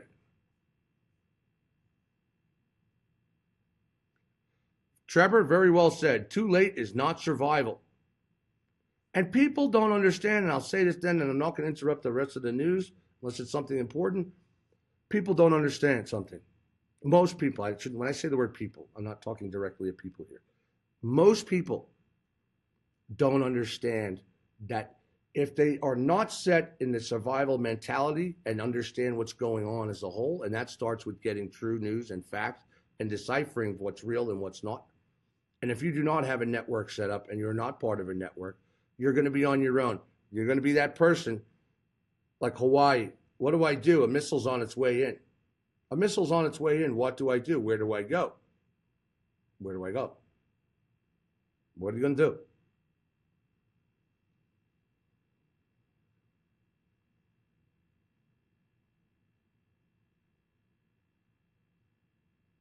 Debbie, I will say with you, I agree with you. I do not believe that humans should be raping the earth. In other words, taking advantage of our incredible planet and poisoning it and polluting it and doing things of that nature. I am all for not polluting the planet. I am all for clean energy. I am all for whatever it takes to protect this planet and being, that's a better word, to respect this planet for what beauty it has and what animals and resources and things and oceans that we do have. Mankind has helped destroy this planet. But you know what's really caused the destruction of this planet? Is mankind's thoughts. Mankind's thoughts. That energy and the negative energy that has been put out and is being put out for such a long time now on this planet is what's going to be the downfall. And I saw that when I died. It's what people put out there, our energy, our thoughts, our things. And if it's negative, if it's fear, if it's that, this is what brings on this acute destruction. That's how come people can change this planet. If they change themselves and have respect for themselves and others and morals and values and things of that nature. And evil plays a part in this. We did not take care of what God gave us, and this is not the first time. I saw that when I died too. And if you look at the evidence on this planet without using carbon dating, which doesn't work, it's incorrect, you will find out that those pyramids like we have are billions of years old, or at least 1 billion years old. Not millions of years old, but probably 1 billion years, or at least a few 100 million years old. Things of that nature. You'll find out the truth. Okay? Thought is creation. And that is what is coming out in the new enlightenment, I believe, since 2012, as we have started to cross over into another dimension, and our frequencies are changing. People are starting to be enlightened to the truth and see what's really going on. And those are the people we want at MFA. We want the open-minded people, not the ones that are in the divisions, not the ones that want to divide, okay? But people who want to participate in learning the truth, getting the truth, and being a part of the solution and not a part of the problem.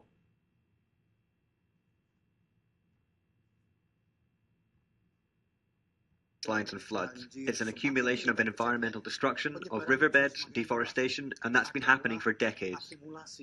While measurements show soil in Banjarnegara is still unstable and more landslides could happen, locals have started to clear the road. Millions of people in Indonesia are living on a ticking time bomb.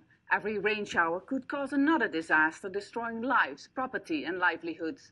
While experts urge people here in this mountainous region to relocate, many don't want to leave. The government so far has only relocated people who have lost their houses. But land is getting scarce and many don't want to live far away from their plantations and farms. Those who insist on building new houses inside dangerous areas can still do so. They are simply told to watch out and look for cracks and other signs showing that a landslide is about to happen. Realitasnya di sini ya tidak bisa pindah semua gitu kan. The reality is we cannot evacuate everyone. These people have their lives and livelihoods here. They have their plantations. We always tell them to be more careful. Trying to prevent more casualties, an early warning system has been put in place, but the district chief has urged the government to help replant the area as soon as possible, using trees with strong roots that can keep soil together. If this is not done quickly, he worries a much bigger disaster could happen sometime soon. Stepfasen, Al Jazeera, Banjarnegara. You're watching Press TV's Top 5. We're coming to you live from our headquarters in Tehran. I'm Kenise Fatima. Many thanks for joining us this hour. Now, the U.S.-led coalition has once again bombarded Syria, causing more death and destruction in the war-torn country. The latest airstrikes targeted a refugee camp in eastern Deir ez-Zor province, killing at least 24 civilians. According to local sources, many civilians were also injured, several of them critically. Meanwhile, the Syrian Foreign Ministry has written a letter to the United Nations calling on the world body to stop the massacres by the U.S.-led coalition.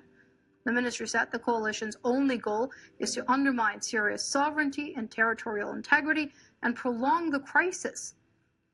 The U.S.-led coalition has been conducting airstrikes inside Syria since September 2014 without any authorization from Damascus or a UN mandate. Joining us now live from Ontario is Ken Stone. He's with the Hamilton Coalition to Stop the War, and he joins us via Skype. Many thanks for joining us here on Press TV, Mr. Stone. Now, as we've just mentioned, the Syrian Foreign Ministry here says that the U.S.-led coalition's sole goal is to prolong the crisis in Syria. The U.S. claims it's there to fight Daesh. Which one is it?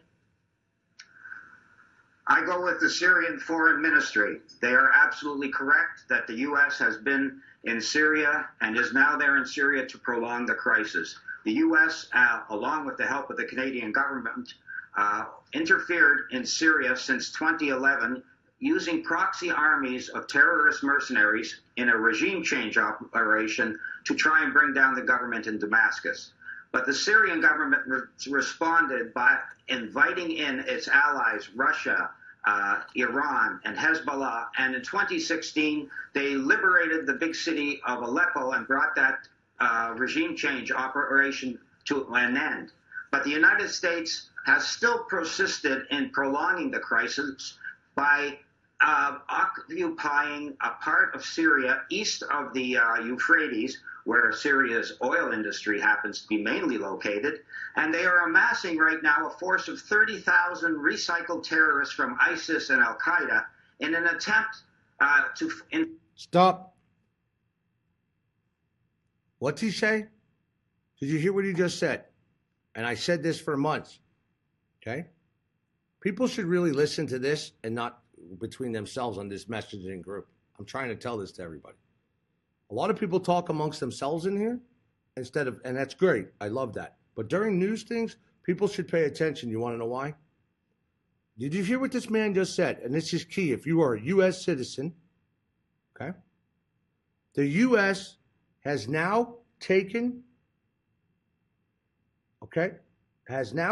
what's left of ISIS, Daesh, and these terrorist organizations that they helped to create and are bringing them all together in one area and protecting them to make another attempt to go after Assad and to continue this fighting in Syria. They're recycling ISIS at all, okay? And Al-Qaeda. Pay attention, because Russia and Syria and Iran and even Turkey are killing them, okay? But especially Russia and Syrian forces have liberated most of Syria. And that's why I got mad when Donald Trump said it was the U.S. that did that. That's not true. That is not true. So the U.S. is keeping this going with Israel and the Saudis, okay, along with their backing of the New World Order countries, like that of France and Britain, okay? They are recycling these terrorists and bringing them together to make another attempt and keep the fighting going in the area by major oil fields and they want to take that land and split it up from Syria. Breaking news just happening now: a 6.3 earthquake hit Argentina. Okay? And so a 6.3 earthquake is just broke and hit Argentina, per Stephen Weber, who follows that for MFA. And our troops are in there. Our people, our troops are doing this with terrorist organizations that we did to help to bring them in there and to go after Assad and to keep this going. Russia's not going to allow it anymore, I'm telling you. Russia's already come forward, and Russia's going to keep bombing them and get rid of them. Okay? This is why I'm trying to tell you. People need to listen. We are recycling these people. We are continuing this war in Syria. We are backing the Saudis, who have a naval blockade against Yemen, causing the largest humanitarian crisis on the planet as we speak in Yemen. And yet the United States spends all this money and all this time doing these horrible things to these countries to take control because they're part of that Rothschild global, okay, New World Order, along with Israel, with Netanyahu and all them. This is not against Israeli people or the French people or the British people. It's their governments doing it. It is their governments doing it. Enforce their plan B, which is to partition Syria, or maybe even a plan C, which is just to prolong the war into a war of attrition against Syria, so Syria can't reunite all its territories and is constantly at war and is bleeding. Right. Now, Mr. Stone, there's also that UN Security Council resolution that was passed just a few days ago, which called for a 30-day ceasefire in Syria. And you know, the UN stuff, it's all bullshit. They vote for a ceasefire. The world thinks the UN's doing something. The UN is worthless. That is New World Order. Okay, and that's why Rockefeller donated the property that the United Nations sit on in New York City. Okay? The UN is New World Order, part of the globalists, and they'll vote for a ceasefire. Nobody pays attention. Why even have the UN? They're policing them and using them in all these countries, and they're worthless. Okay?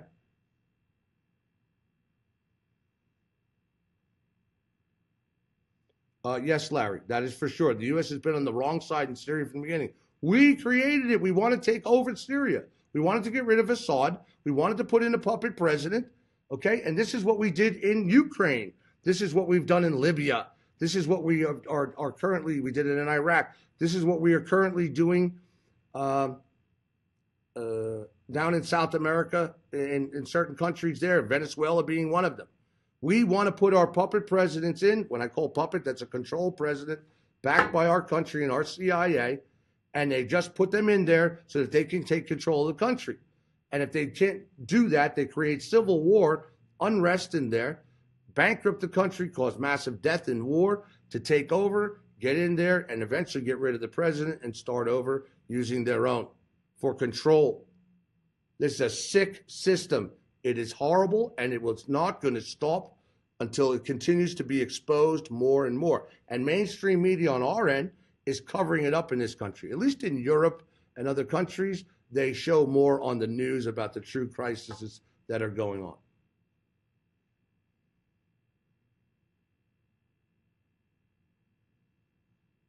Good night, Bill. Love you too. Have a great night. Syria. The Syrian government said that it sees this UN Security Council resolution also applying to U.S. forces on Syrian soil. Why does the U.S. though believe itself above that Security Council resolution? U.S. administrations follow a policy of exceptionalism, which means that, according to them, International law does not apply to the USA. They're above it. What did he say? The U.S. follows the law that UN doctrine and or sanctions and things of that nature do not apply to them. We shouldn't even be in Syria right now because we've invaded another country without approval from the UN. So if you're part of the UN, like we are, a big voting power, the biggest in there, along with China and Russia, then why don't you follow UN doctrine? And the United States do not. They create these wars. They don't follow UN doctrine, okay, to begin with. So the UN is worthless. But when they want the UN, and they use the UN to make a point about Assad and his chemical weapons, which was a lie, it's a false flag. They'll go to the UN to get the rest of the world in an uproar. They're killing, Assad is killing babies and things of that nature. They show these poor children with the white helmets and things like that. And they use the UN. They use the UN to their advantage, but yet the U.S. does not follow U.S. policy or even a ceasefire in Syria or to not invade a country without permission. And you know who does follow UN doctrine? Russia. Russia follows UN doctrine. China follows UN doctrine, okay? But yet they're the ones they want to take out as well. I mean, this is my point.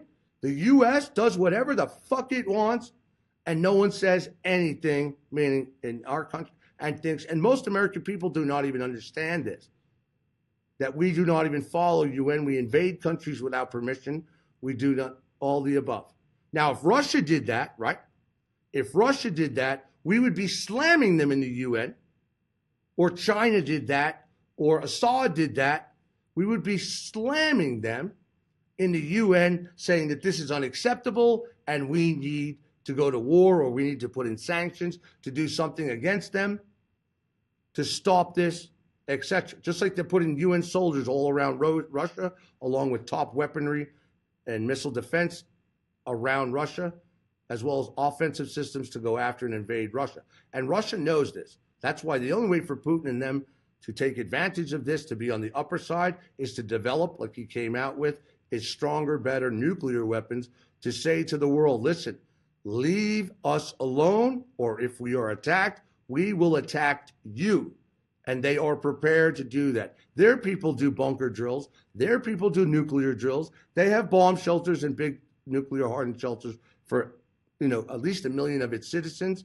We don't even get, we did not, Dave, we did not even get approval for Congress to go into Syria. People are asking a question, and I'm going to answer this for them. Somebody says, I never understood why America thinks they need to police the world. Pay attention. One more time. New World Order, top of pyramid. United States, biggest backer. Rockefellers, Rothschilds, et al. Zionist at the top. Running the world. And America is who they use to control that. America, Israel, and Britain and France, these other countries up inside of there, and they control them and they use them, and America became the superpower for the globalists to fight the global war. George Bush, we need New World Order. We have entered the new era of New World Order. That's why.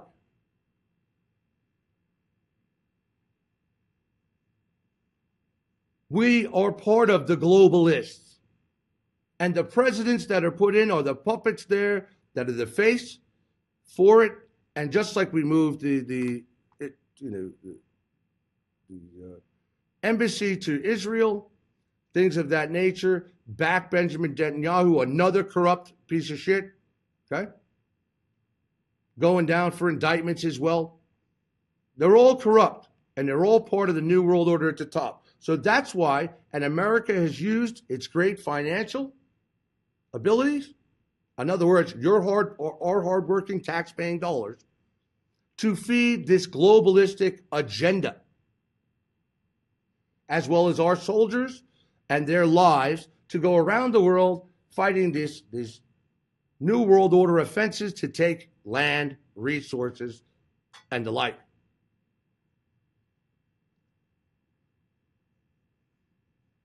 It just, people don't understand this. That's where the problem of 2 plus 2 equals 4 comes in. We are the globalists. Okay? We are New World Order globalists. That's our banking system. Federal Reserve, World Bank, all tied to who? Rothschilds, Rockefellers. We can go down the line. We can go down the line. Federal Reserve is not a federal bank. It's a world bank.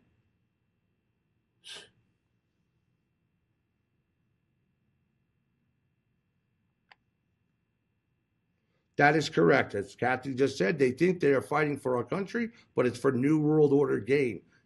Ding, ding, ding, ding. Bravo. Bravo.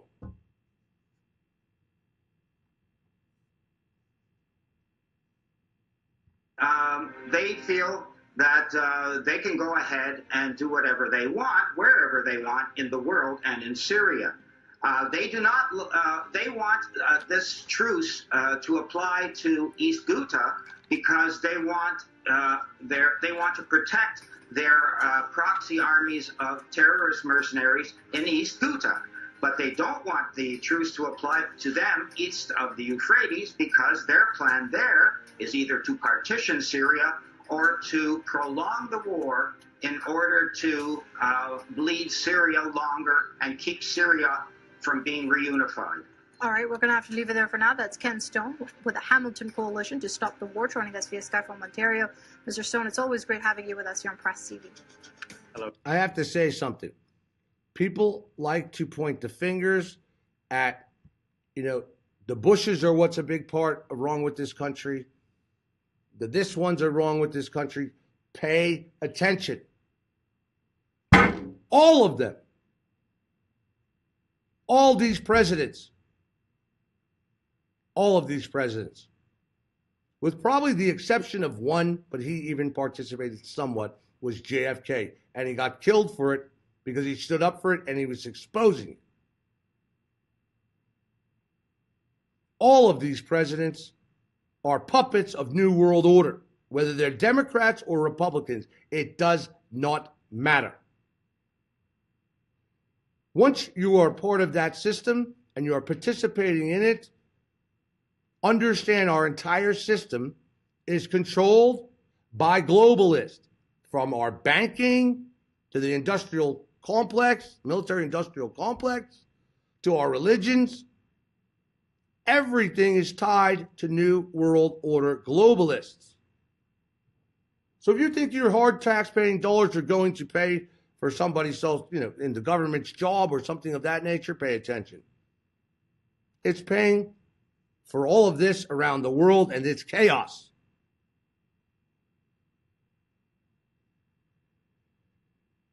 God, whether it's the Bushes or the Clintons or Reagan even, it doesn't matter.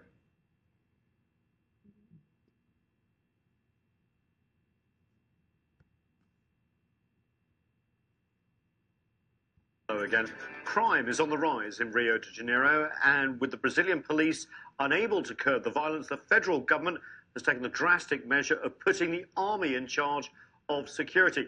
For some, it offers the hope that talk about martial law like I showed you the other night. Reduced, while this is an updated story for civil rights abuses. It's a sensitive issue for Brazilians who have lived under military rule until the mid-1980s. CGTN's Lucrecia Franco has this report from Rio. Soldiers patrolling the streets of Rio de Janeiro are a common sight. The military are called every time extra security is needed. But from now on, until at least the end of the year, they will provide the area's primary law enforcement.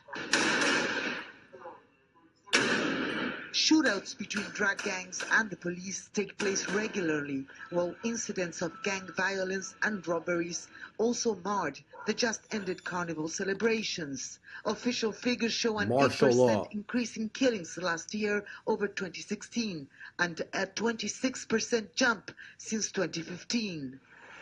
Comparing the situation to a cancer, Brazilian President... Violence, shootings, death, uprisings, poverty.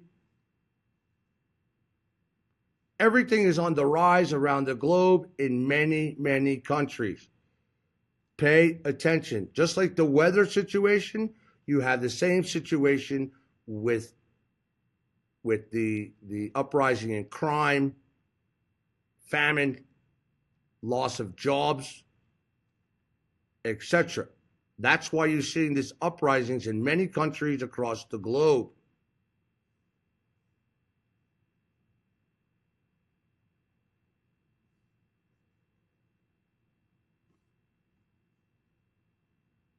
Michel Temer signed an emergency decree that orders the country's army to take over Rio's police forces. Organized crime has virtually taken control of the state of Rio. It's a metastasis that has extended throughout the country and threatens the tranquility of our nation. Luis Eduardo Suarez, who served as National Public Security Secretary in 2003, says this military strategy has been tried several times in the past at great expense and has always failed. The Army is not prepared to deal with public security. It is trained to fight wars and sees suspects as enemies to be killed, and that is not the way to approach a civilian conflict. So there is a contradiction between the means... Now let's compare this. The Brazilian government signed in that the military to take over the policing duties, okay? Think about what they're proposing for Chicago, okay, to bring in the UN, that was proposed for Chicago, to bring in the UN to curb the violence in this city of Chicago, okay? This is the same type of behavior that has created the martial law and the call for that in Brazil, okay, along with several other things. But the violence is the way in, okay? It's a governmental police state. We're already a governmental police country, and it's getting worse. But when you think about what they're proposing for Chicago, that's why I believe they want the murder rates to keep going up and the crime to go up in Chicago, to have it be one of the first states to bring in soldiers, military, and they would have to use the UN because our own military cannot be used against us. Okay? And there you go. It would be the beginning of UN soldiers on our soil to get involved, and or government soldiers, troops to get involved. What you call it? I lost my train of thought there. I apologize. But to bring in martial law in Chicago and Illinois. Just saying, it's the same principle. Same principle. That's why I say people pay attention. In the end. According to a recent Datafolha poll, Rio residents say security is a major concern, with more than 70% saying they would move to another city if they could. But now opinions are mixed about the military intervention. I don't agree with it, and I am wary, because it is an election year. That starts with an intervention, and we don't know where it will end. I don't care if it's the Army or the Navy, as long as we have the freedom to come and go, and we don't have innocent people pay the price. All I want is security. President Temer, with approval ratings in the... What did he say? The people in Brazil, just like you're seeing with these shootings and children and going into large populated concerts and things like that, what is people in this country crying for? Just like he said, I don't care if it's the military or the Navy or whoever comes in, we just want to not live in fear and be able to be safe. So the psychological factor, and that's what's happening in the United States and other countries, is they're using these planned events and the threat of nuclear war and all the above to put people in fear in this country so that they want to feel safe, so that the police get more policing activities, get the military possibly involved to curb this, okay? And that's exactly the plan here in the United States, and so far it's working. It's working well because people don't get it. They keep living in fear.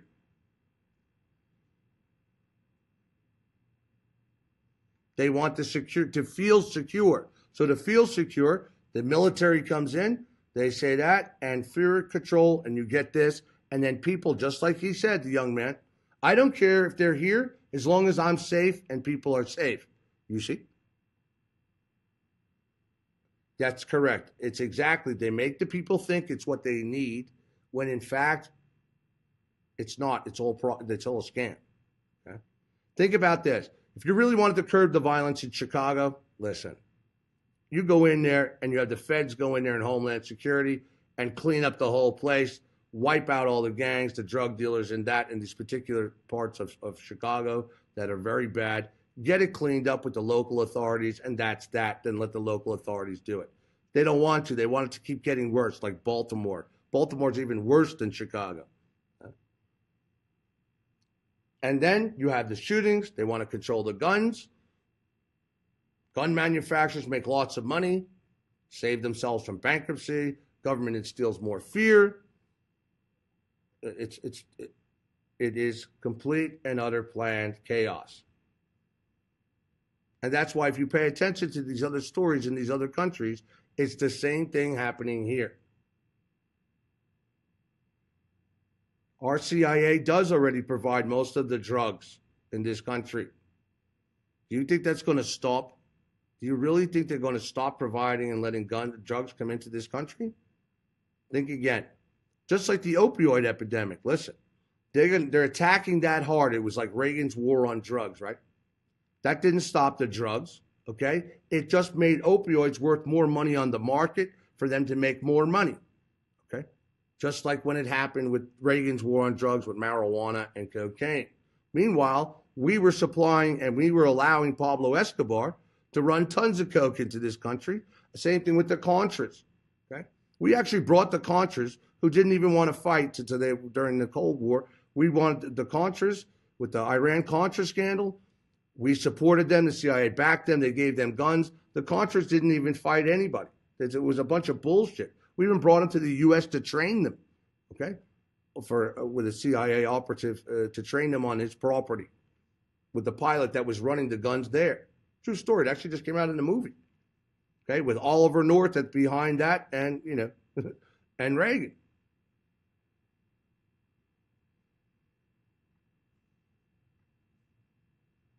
Single digit will also create a public security ministry to coordinate security operations.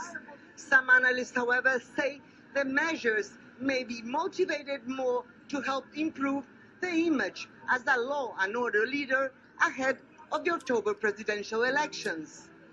Lucrecia Franco, CGTN, Rio de Janeiro.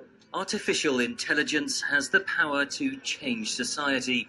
This algorithm is able to detect terrorist propaganda online with a 94% success rate, perhaps a vital tool in countering radicalization. Pay attention to this. The algorithms being used on Facebook and things of that nature can pick up terrorist pictures, guns, and things of that nature, right? So if that's the case, and we do have that technology, let's talk about the shooter in Parkland who had a Facebook page loaded with all this information, yet Facebook's algorithm strangely did not pick it up. The same thing with AI software that they use. It's the same thing right here. Same exact thing. So why didn't it pick up all the signs on Parkland shootings? The kid who shot up Parkland for all these months and all this time. Think about what I'm telling you now. Okay. Common sense, put the two and two together.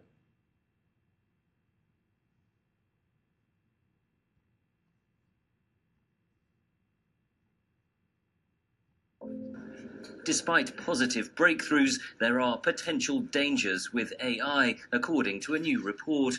Automated hacking is identified as one of the most imminent applications of AI, especially so-called phishing attacks. So you can model someone's topics of interest or preferences, their writing style of a close friend, and have a machine automatically create a message that looks a lot like something they would click on. It's been less than a week.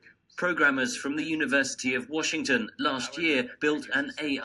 This is what WikiLeaks did when they released Hillary Clinton's, the Podesta emails and the DNC, the information, WikiLeaks created the same thing. So when you clicked onto their post about Podesta's emails and things, it captured who the person was, sent it to their servers, kept that, and then they data washed to these particular people who found it interesting, whether it would be about Podesta, Hillary Clinton, lock her up, any of this stuff. That's what the data washing campaign did, and that's what you will see proven. That's what you will see proven by the Russian hacker that was just brought back from Spain, and he is telling them all. Okay? Telling you. This is exactly what happened, this same type of data washing and capturing with these algorithms where they can track you, and then they can serve you right on this. So if you click on a WikiLeaks email, post in Twitter, Facebook, or wherever, it actually captured you, boom, and knew to target you because you found it interesting to click on the Podesta emails or something about Hillary Clinton and your love. So please pay attention to what I'm telling you. You do not, I've been telling people for the longest time, stay away from WikiLeaks. Stop clicking on their stuff. Their servers are in Russia, and you'll see this Julian Assange is not this great. He's a creation of the Rothschilds originally. That's a fact. I've already proven in other shows from 2 years ago in the information. He was made to look like this great, truth teller and things of that nature deliberately to control countries and the information. I'm telling you.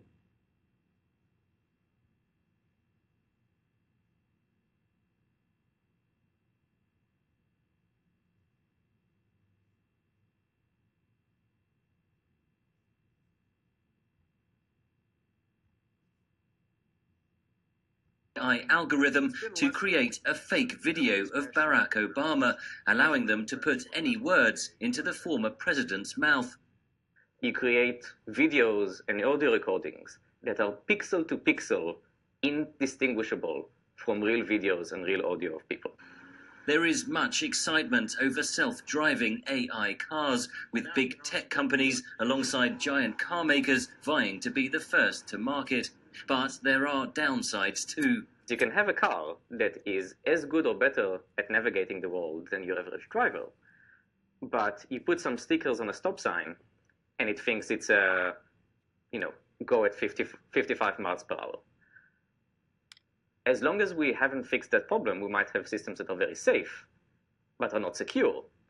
AI use in warfare is widely seen as one of the most disturbing possibilities, with so-called killer robots and decision-making taken out of the hands of humans. You want to have an edge over your opponent by deploying lots and lots of sensors, lots and lots of small robotic systems, all of them giving you terabytes of information about what's happening on the battlefield. And no human would be in a position to aggregate. This is why Survival Group is specializing in this type of information to get out to the public on a regular, immediate basis, 24/7, so that people understand what's really going on and what is out there as far as even phishing schemes, everything. That's part of survival, not knowing what not to click on, what videos not to watch, what you think is real and what is not real, things of that nature. That is correct. Threat is because Facebook, YouTube, and Google track your activity and advertise to your likings. Well, that's part of their tracking everything that you do, and that's why MFA Social has no tracking whatsoever on anyone, and everyone's information are stored on private servers owned by the company, so that the government would have to get a subpoena to get in there if they wanted to see someone's information for whatever reason. Okay, but that's why you go through the vetting process, and it is the wave of the future. Private, vetted, safe social media is the future. Zuckerberg even just sold a ton of his shares. Facebook's in trouble, okay? They will be in trouble and going to continue to be in trouble. Twitter's in trouble with all the Russian bots and things that they're using on there. Okay? And they still are allowing, they just cleaned out a bunch as well. And Facebook is now using facial recognition. So, people, you have to decide, do you truly want to be part of this? Or do you want to have your information protected in private and have your children protected and your family protected from fake news and things of that nature? Any businesses on on MFA Social, are vetted businesses, checked just like that on Dun & Bradstreet. Same thing with public figures, all the above. And your information, photos, things are safe so that you cannot be tracked or won't happen. And it's even in our disclaimer, we will guarantee it. Okay, we are guaranteeing it. So if you go to a business inside MFA Social and you like something from them and you buy it and do whatever, you're not going to be tracked anywhere to do it.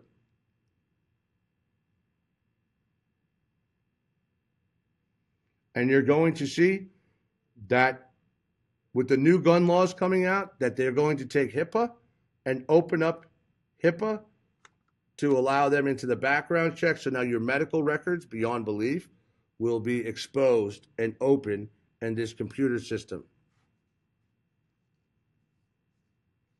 Vicky, we have MFA TV coming out. As I have explained, MFA TV is an alternative to YouTube for real people to tell the truth. If they have a show, they will be vetted and they will be able to use MFA TV as the outlet like YouTube. They can even get paid the same way as YouTube. It's going to be in a much nicer format, but MFA TV is that it will not be government controlled. Real truthers who do not put out fake news are welcome to come in for free into MFA TV. Okay.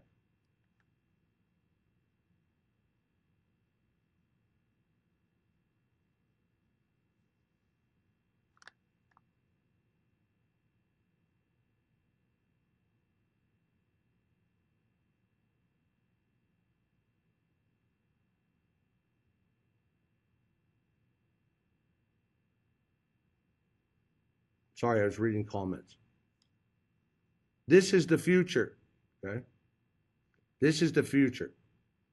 We're going to have, MFA TV will have YouTubers like Planet X, all these decent guys and shows. Invite them over there, show them the difference, and have better SEO so that we can go against Google to get them the exposure they need, as long as they are truthers, really telling the truth, or decent theories and not making things up like that of Jake and these other crazy people like Laura Loomer and things. They're not going to be allowed on there. Okay? Fake news is horrible that's coming about Vegas, and using people's deaths as a way to monetize themselves. I hate that. I hate it. I hate it. I hate it. And then they have the nerve to say Laura Loomer and them have done more on Vegas than me. They say it and things. It's the principle of it all. Thousands of hours into this investigation, and we're still not done. Tim, we're already on our own private servers. Okay, our sites go on to private servers. So web browsing is something in the future. After we get up MFA News and MFA TV, we will discuss a browser to do it. It's already in the plans. One step at a time. It is the wave of the future with survival, and that is private vetted social media and platforms that people are safe on. Most of these other web browsers, they tell you they're safe. They're not. DuckDuckGoose and all these other things. No. Okay, I'm telling you now, they're not. Yes, we know. I know you're talking about the browser. Okay? That's totally different. Down the future, it costs lots of money to create your own web browsing situation.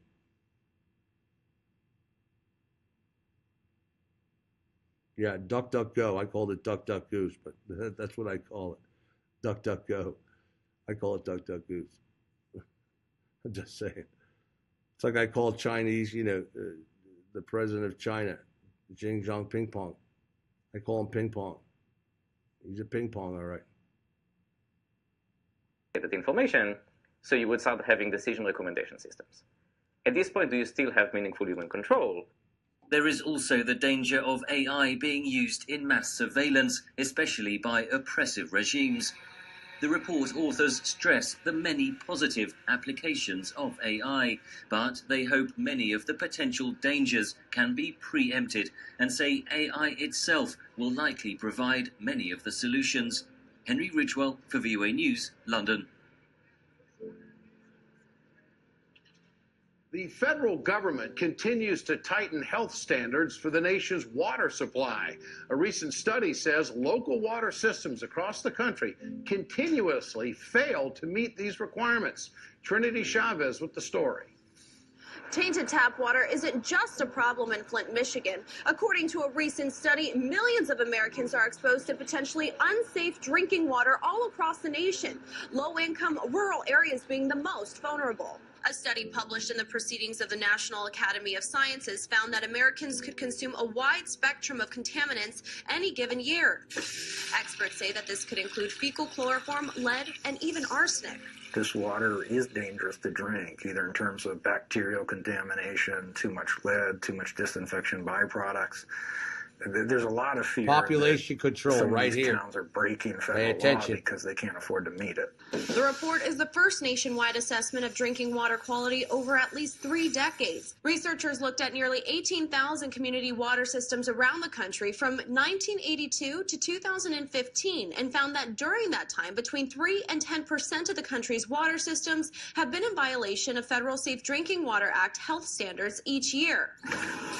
And in 2015, during the Flint, Michigan crisis, nearly 21 million Americans relied on community water systems that violated health-based quality standards. According to the report, low-income rural areas were hit the hardest. Well, there's really 2 reasons. First and foremost, they don't have funding to afford more expensive treatment systems that get the contaminants out of the water in the first place. It would really make their water bills more expensive than they already are. The second reason is that many of these small towns can't afford to maintain their pipe systems, and so as these pipes rust, they get leaks, contaminants can get into the water, and it can be discolored and generally cruddy water, and they're paying high rates for it. While the quality of drinking water was especially poor where water systems had repeat violations like in Oklahoma, Texas, and Idaho, the study found that privately owned utilities had fewer violations than publicly owned utilities, and that bigger water systems tend. Can you see the bottom of what it was just coming across from RT from today? It says UN Special Envoy for Yemen, which I was just talking about. Country is seeing world's worst man-made humanitarian crisis. Okay? And the humanitarian crisis is being caused by a blockade by Saudi Arabia, which if the U.S. would tell them to stop, I mean, really lift the blockade, Saudi Arabia would comply. But they're not, because we are in a proxy war with Iran in that country. I said to everybody that water would become the biggest problem in the world and in the U.S. a year and change ago. I said, stay tuned. Water, fresh drinking water, is going to become one of the biggest assets, like the necessities that people need. That's why with our Atlas cities, we have our own water treatment going to be in there.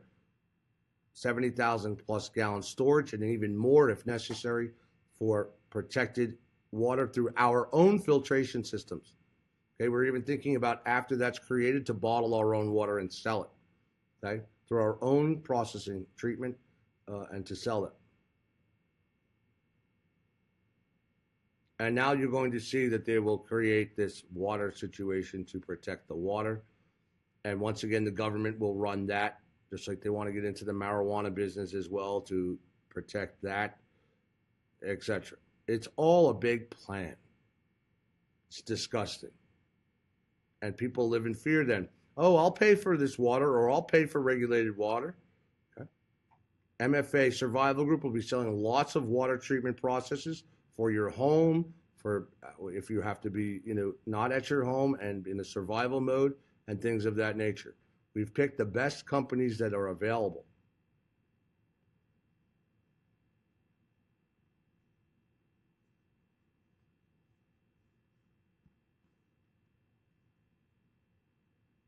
Tended to have fewer violations than smaller systems. Our paradigm for drinking water in this country is frankly, you get the water you can afford.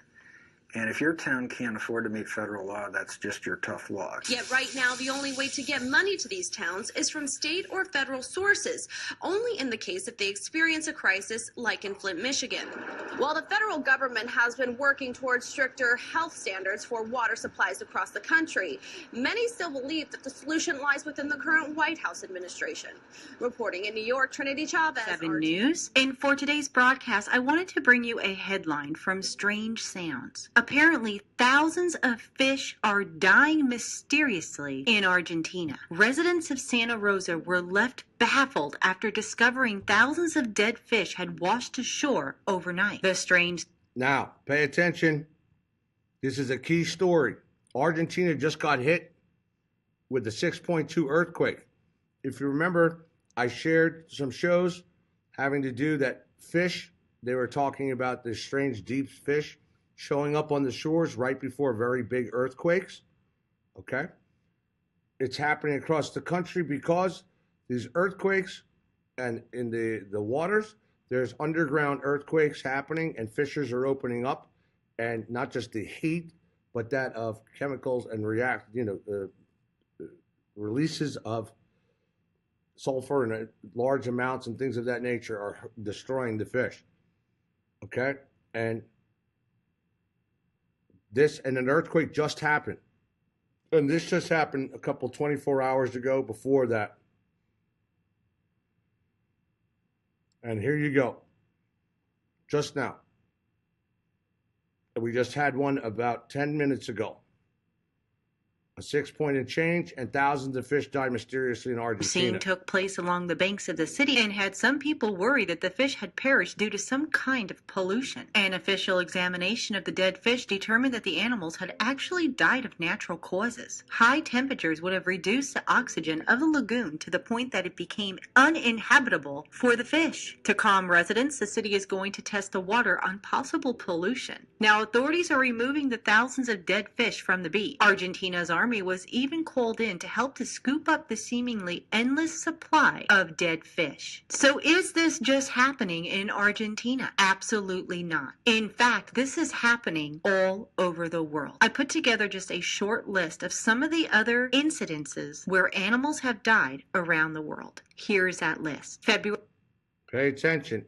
Here we February go. 26, 36,000 birds killed due to avian flu in the Netherlands. And on February 25th, hundreds of birds fall dead from the sky in Mexico. Again on February 25th, 1,000 water birds found dead due to disease in New Zealand. Again on February 25th, thousands of dead fish appear in Iowa. February 24th, tens of thousands of dead fish found in a river in Colombia. February 23rd, 400 sheep dead from infection in India. February 22nd, thousands of dead fish wash up on beaches in North Carolina. February 22nd again, thousands of dead fish found in Tennessee. February 21st, tens of tons of fish suddenly die in Indonesia. Again on February 21st, hundreds of ducks dead due to disease in New Zealand. And here's another one from February 21st. 325 monkeys found dead during the past month in Brazil. February 14th, 3,000 dead fish found in a lake in England. Again on February 14th,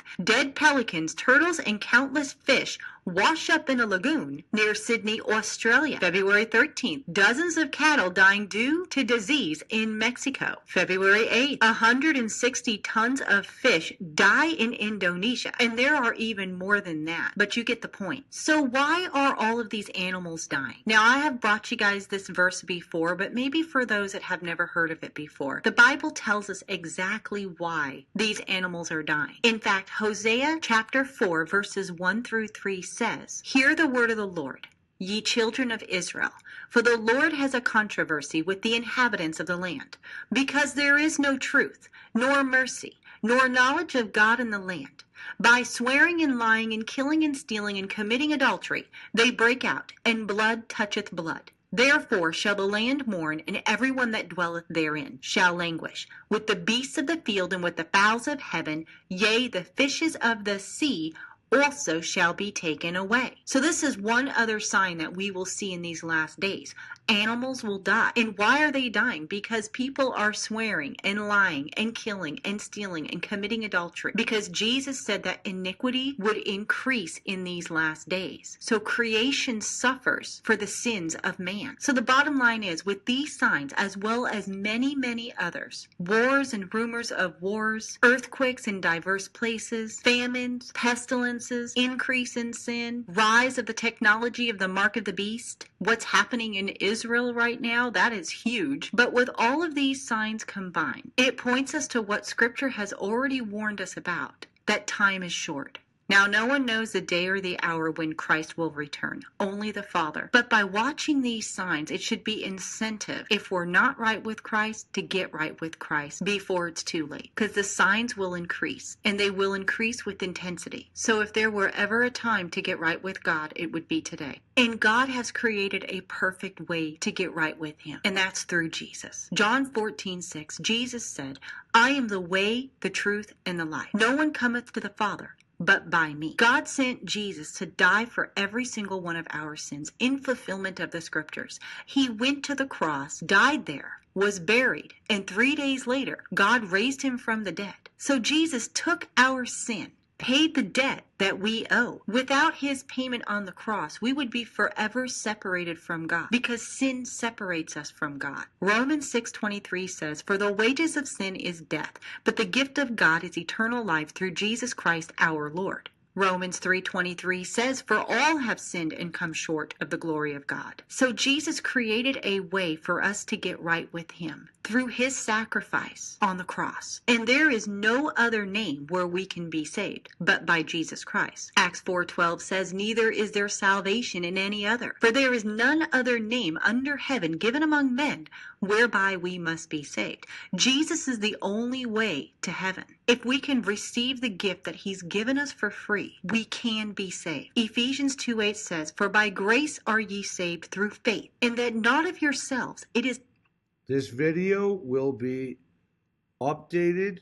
Yeah, I do them to all our shows. You guys see them first. I download them. I spend an hour at least editing them, and then I put them up live on MFA TV and YouTube, and then I share them back to the group so you can share them everywhere you want to share them. That's how I've always done it, okay? So they will be up. It just takes a few hours because you have to download, edit, process, upload, and then share. So yes, of course, they will all be there. I also want to say something, and then I'll continue to play this, that MFA is not about one particular religion either, whether you may be Jewish, Christian, Muslim, any of the above, okay? This just happens to be part of that video. I am a Christian. I'm showing it with that, but it is nothing against anyone else. I believe, since my death, I believe God resides in everyone, and that's what I saw, and I believe God to be energy and light of all, and that God hears all prayers, okay? Not just whether it be through Jesus or Muhammad or as the Jewish people, you know, God hears all prayers. So I want to make that clear in this group because there's just no division here when it comes to spirituality. I'm not trying to push one side or the other. It happens to be, and they're very good statements from the Bible, from the Bible here to put that out there, okay? So we do not push any type of religion here. Everybody's welcome to believe in whatever God that they want to believe in, and the above. So just, and if you're Christian, amen. If you're Jewish, amen. Muslim, amen. My point to you is to do this for that. Is a gift of God, a free gift to whoever will call upon the name of the Lord. Romans chapter 10, verses 9 through 10 says, that if thou shalt confess with thy mouth the Lord Jesus, and shalt believe in thy heart that God has raised him from the dead, thou shalt be saved. For with the heart man believeth unto righteousness, and with the mouth confession is made unto salvation. If we go to Jesus and ask him for forgiveness of our sins, confess with our mouth that he is Lord, and believe in our heart that God has raised him from the dead, turn from our sin, repent of our ways, and surrender our lives completely to Jesus Christ, we will be saved. Romans 10:13 says, "For whosoever shall call upon the name of the Lord shall be saved." So I really want to encourage those that do not know Jesus to seek him today. Like I said, I'm not into organized religion. I was raised Catholic till I quit school in 8th grade, and then after my auto accident, I stopped practicing Catholicism because I saw the other side, and I do not believe in control religion. I believe people should be able to. God, there's one God. They're not separate gods. There's one God. That's why our DNA matches, okay? And just has a split to show where your heritage and your bloodlines, but the rest all matches identical. That is correct, Dave. I believe what you believe, and I believe, God had to create all of this, not just us, but other solar systems and other universes as well. So my point being, and when I died, I saw, God hears all prayers. There's one God. It's energy. It's light. And yes, of course, God sends his messengers, his prophets, his son, and things to deliver a message. And I fully believe that when you look at the other religions or prophets, we'll say like Muhammad and things, if you really look at their messages, they're almost the same. I just believe that God created different messengers so that those particular race of people or tribes would listen and pay attention if it was one of their own. Same thing with Jesus, the Son of God. You follow what I'm saying? But we are really technically all sons of God. God resides in all of us. Our souls are connected to God, and we are all connected. There are dark souls and there are light souls, and that's what I saw when I passed away as well, and got brought back. But I'm not here to push to you any particular religion. Right. I'm a Christian. I believe in Christianity. But I how should I say? I fully believe in just God and spirituality, and our souls are connected to the universe, and thus that is what God is. If God created everything, God is, and what is. Okay. So, and the Bible is they've left out lots of books in certain Bibles and things of that nature. My point is that if you read the Bible, you need to read the book of Enoch. You need to read the brothers of Enki, the stories of Enki, and the Samaritan tablets along with that. So they all go together, and if you follow through from Genesis forward, things of like that. So religion itself was created to control mankind. God created us not to be controlled by someone else, but to be free-willed, free choice making beings. And we end up with those results. In other words, and that's why I've seen when I died that this planet has destroyed itself, meaning the people, the races have destroyed itself, and by their own choices and their own thing and their own madness. And this is what happens. So God will continue to, and things are changing now because as the frequency changes and the dimension change, as Edgar Cayce had said, and Edgar Cayce was very big into religion, very close with Jesus Christ, and he's one of the best our time prophets. And what he said, a majority has come true. He talks about alien races and things of that nature, as well as talking to Jesus and seeing Jesus. Okay. But he talks about that we are all beings, and even from other galaxies.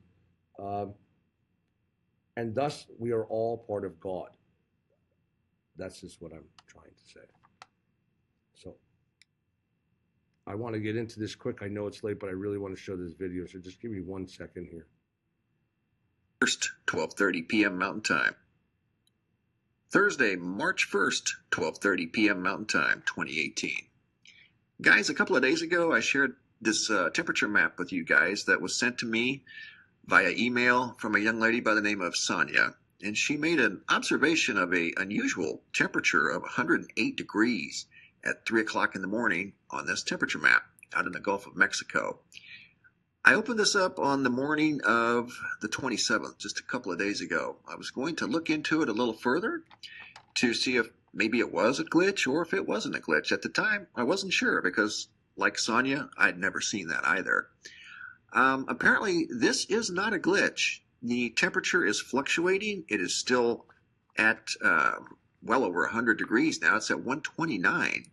This was observed by this gentleman here, Rush Fan, 9th Command. He's been doing videos on this for the last couple of days of this persistent heat anomaly out in the Gulf of Mexico. This is one of many videos that he's done showing temperatures of well above 100 degrees. Underwater volcano, it's probably. also here at Intellicast and a couple of other different places. We've verified it at more than one place. A fusion. This is the reading right now as I do this video, 129 degrees. So definitely something going on. At least it appears on multiple outlets that there is a heat anomaly in the Gulf of Mexico. Its location with respect to the shoreline, it's about 160 miles from the south coast of Louisiana. Show you real quick. 160 miles, give or take. The area of location, at least the closest I could find, it's near McIntyre Basin. So this location is close. It's in this area right here. You've got McIntyre Basin, you've got Cameron Basin, LeBlanc Basin, Russell Basin. Somewhere in this area, these weather maps are showing a very significant heat anomaly. So right now it's showing 129 degrees. I'll post the links to these different sites, and you can check them out yourself. And if you know of other places to look for these temperatures, by all means do so. But there's something going on out in the Gulf of Mexico. And I want to thank Rush Fan, 9th Command, for sharing his observations with me. He's one that actually said that, hey, I think there is something to those heat anomaly maps that, or that main map that I received a couple of days ago, when it was observed at 108 degrees at 3 a.m. And right now it's showing, well, it's fluctuating, 126, 129. It's been observed at 127. And the last I looked, it was at, I want to say 129. Let's take a look and see. 129 degrees. So definitely looks like there is something going on in the Gulf of Mexico near the area of LeBlanc Basin or McIntyre Basin, right in this area. Okay, now he does an update to this. Okay. Thursday, March 1st, 5 p.m. Mountain Time, 2018. Guys, just a quick update on this heat anomaly out in the Gulf of Mexico. I wanted to show you a couple other platforms that are showing this weird signature, because the information that I used in the previous video, the data is starting to disappear already. In fact, it was disappearing right after I did the upload. So you can see it was up to 133 degrees, sitting amongst 70s and lower. And now the date is disappearing from the computer systems. Okay? Pay attention. He made it public, and now it's starting to disappear off the maps. And the last time he checked, was 133 degrees. And now it's disappearing off the map. That tells me government, they're stopping the news from getting out about this, because it has to be something serious happening for the temperature to get that hot. Christ, if you were to go swimming in that area, you'd burn yourself to death. Basically, you'd be scalded. 80s, so it did look a little odd. I don't think it's a glitch, though, because it's being reported across way too many platforms. You're looking at it here. This is the GO 16. and that is air temperature. And that is showing a temperature anomaly in the Gulf of Mexico in the same area. It's also being detected at the National Data Buoy Center, and this buoy is situated right near the McIntyre Basin, and that's what we looked at on Google Earth in the first video, right in this area. If I was There's close the to basin. there, I would take a boat and go out there and check it out. McIntyre Basin, and this area right in the center, that's where this buoy's at, right there. Its last reading was 136 degrees. Now it's 136. At 5:15 p.m.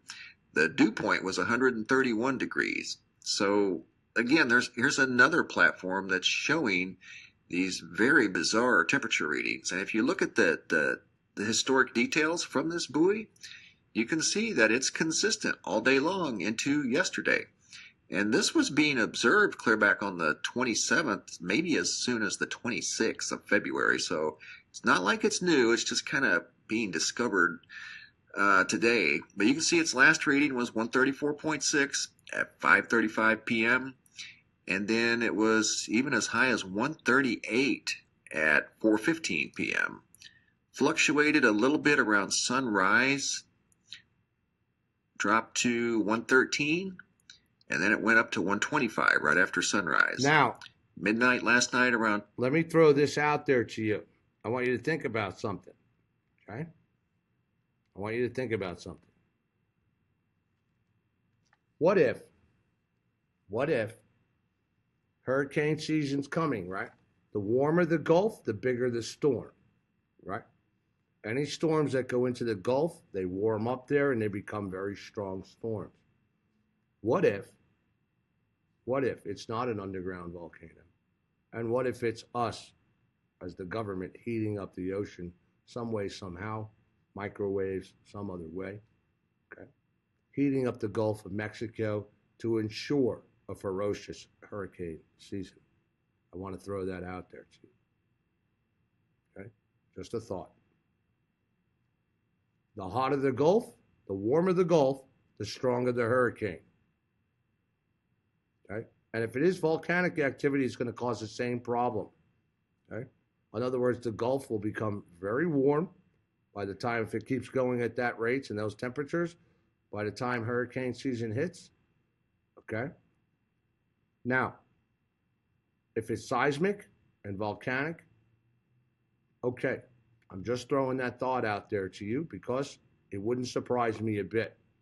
Okay? It would not surprise me a bit to heat up the Gulf of Mexico really hot, but with all the volcanic activity and things going on, it's probably an open fissure spewing out hot gases and things of that nature. But I'm just throwing that out there, just saying, because it could be some type of weather weapon to heat up the Gulf, okay? Or it could just be from space using microwaves to heat up that specific location. Just saying.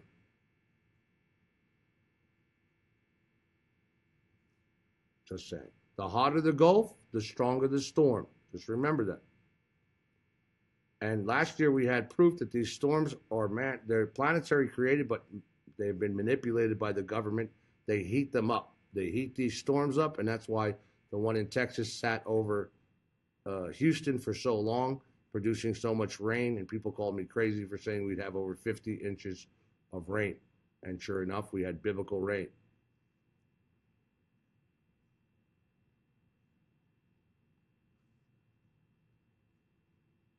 $12.30, drop down to 113 again, and then back up into the 110s, 120s, 130s. So pretty consistent all day long in that very extreme range. So I don't know if we've got some sort of a hydrothermal vent that's just opened up and started venting out here. If there's maybe a new volcano, a small volcano, a little dome underneath the water here that's creating this signature, I don't know. But being that it's been on so many different platforms and it's been observed since at least the 26th, probably the 27th, just to be safe, that's probably not a glitch. So there could be something going on out here in the Gulf of Mexico, probably underwater, something like a vent, maybe even a small volcano. But I just wanted to share with you guys that This is it's being detected across multiple platforms, so more than likely not a glitch. Thanks for watching, guys. Have a super day and be safe out there. Lots of stuff going on all over the place. I want to show quickly, hang on, give me 1 second. Okay, let's get into the storm. And then I want to show you one other video. Give me 1 sec.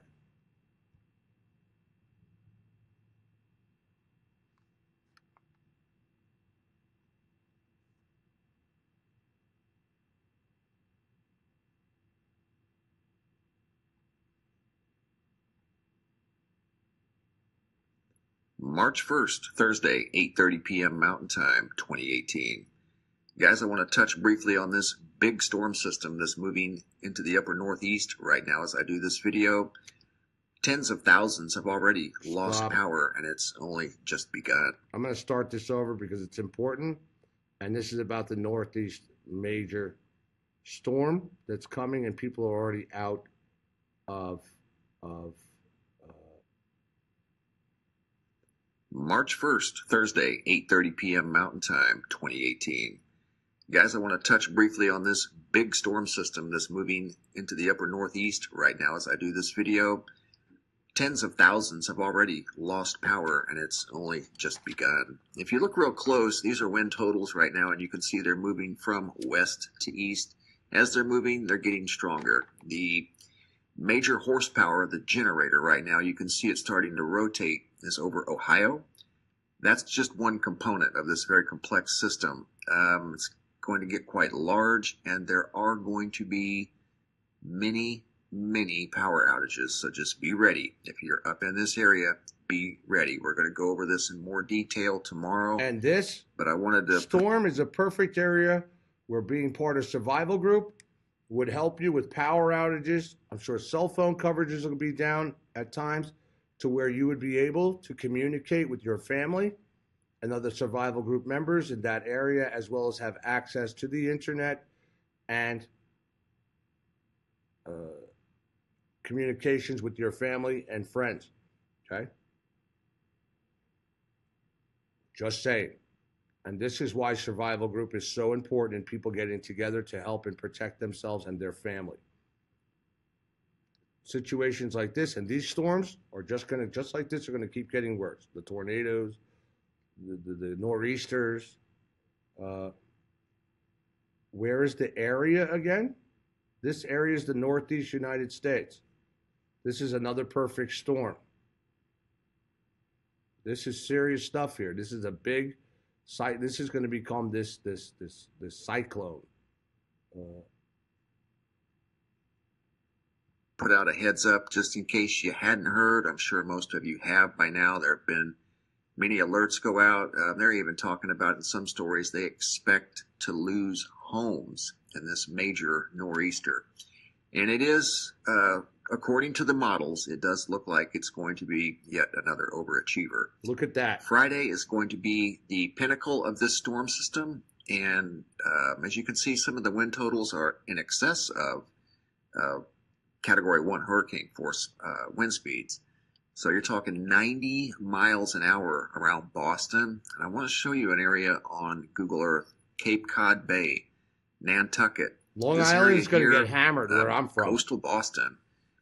Expect huge waves. You're going to... And I have a home in the Hamptons with my godfather there that's probably going to get pummeled, and it's a good, well-built home, but we're going to see. This is no joke, and the reason why this storm, and people go, well, the winds aren't that strong. Pay attention. It's the barometric pressure that's going to drop when the storms collide, these nor'easters, into a nor'easter and collide to make it a serious event with this pressure drop. Serious pressure drop is what people have to pay attention to. Yeah, 60-mile-an-hour winds, that's not the problem here, okay?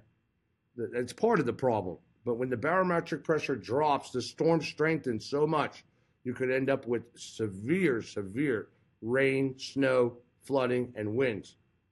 Yes, family safe.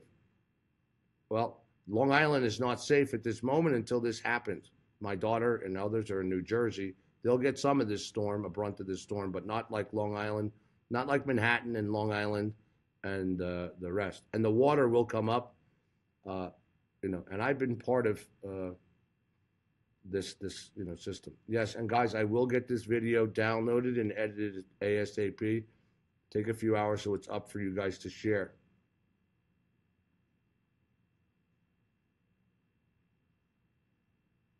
To experience 4 high tides during this storm. The storm's going to linger around for about 36 hours, and the tides are going to be tremendous. You got 90-mile-an-hour winds coming into this pocket here. The water's got nowhere to go. It's going to keep coming inland.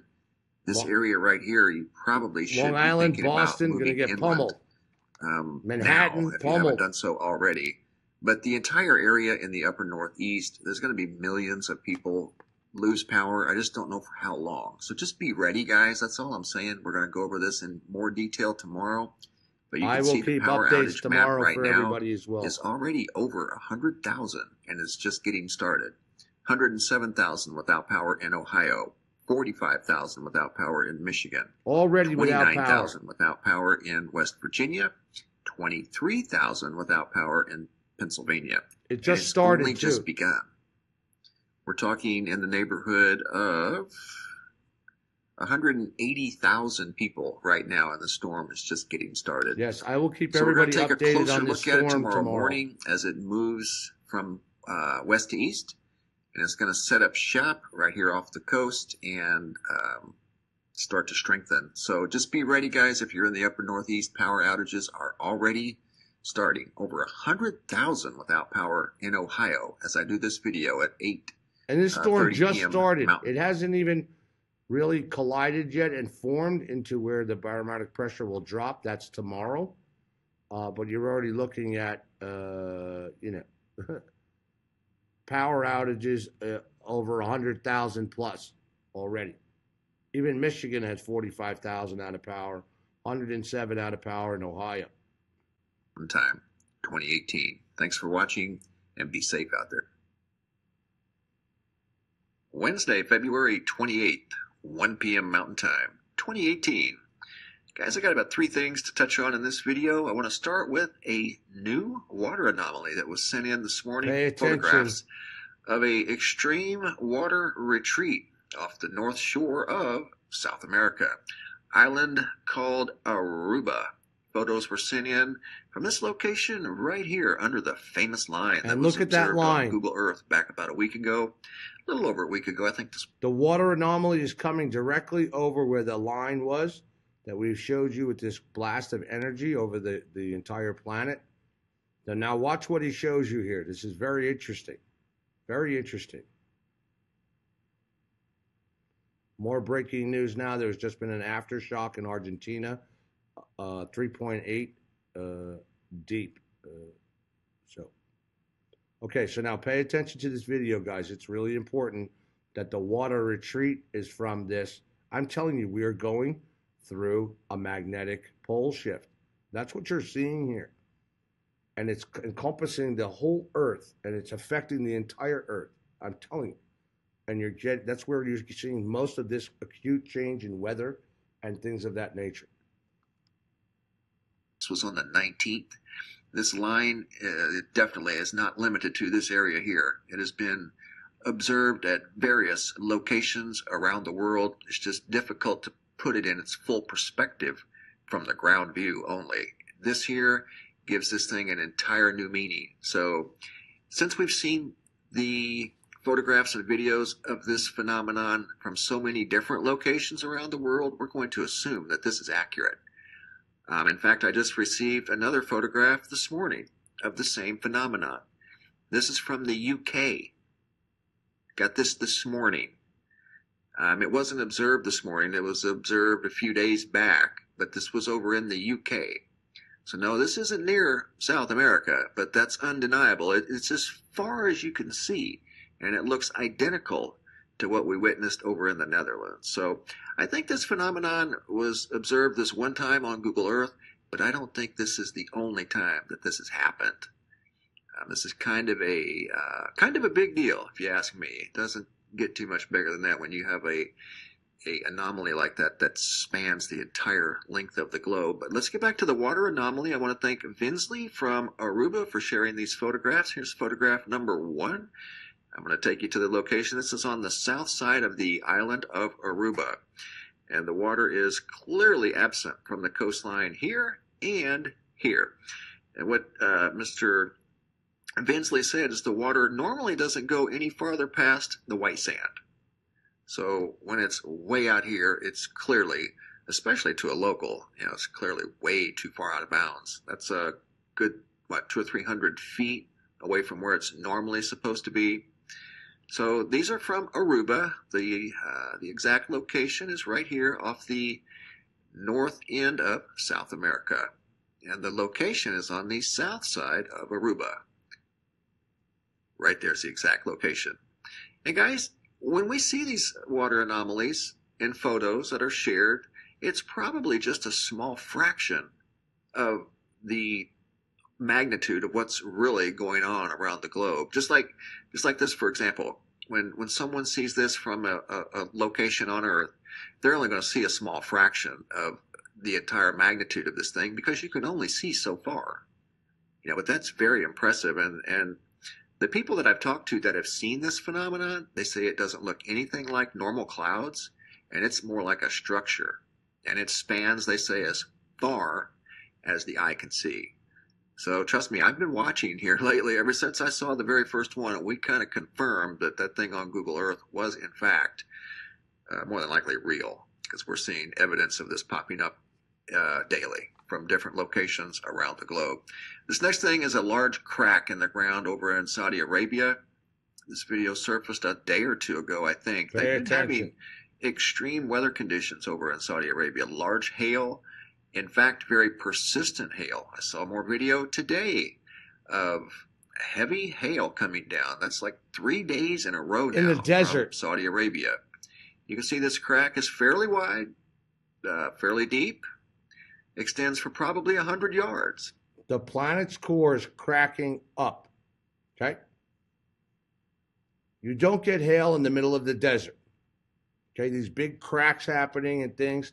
I'm telling you, we're going through a pole shift and a magnetic shift at the same time. And its signs are everywhere if you pay attention.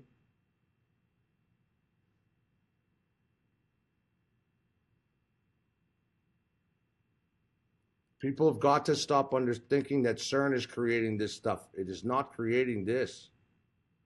Okay? It is not creating our magnetic shift. Our planet is going through its normal magnetic shift that it does.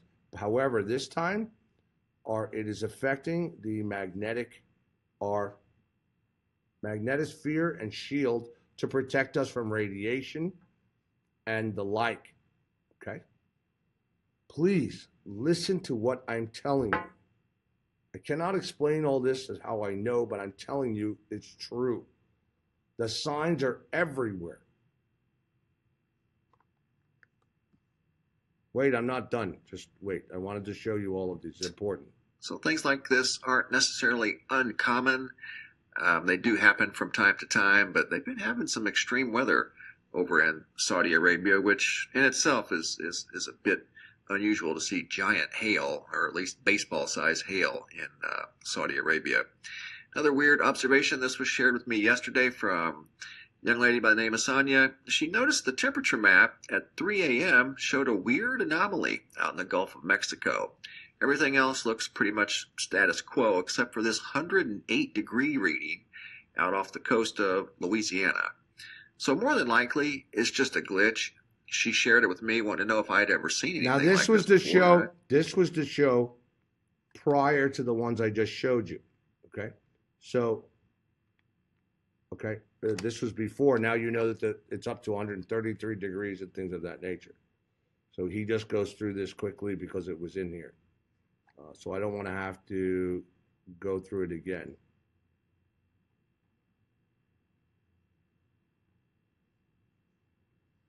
Give me 1 second. And I'm going to bring you one other one.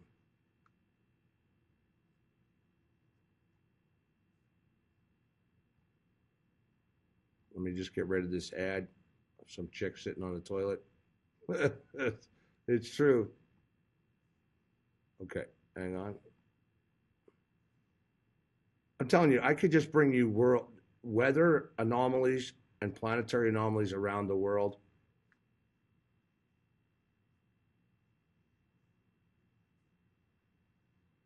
Right, George. Nor is Earth swallowing up the bad arrows for bombing that country to death. That is correct.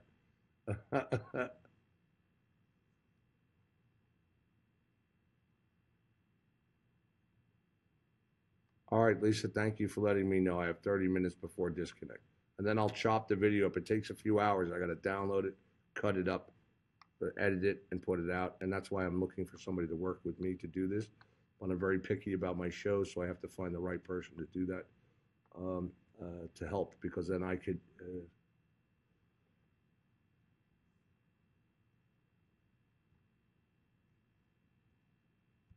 8 p.m. Mountain Time, 2018.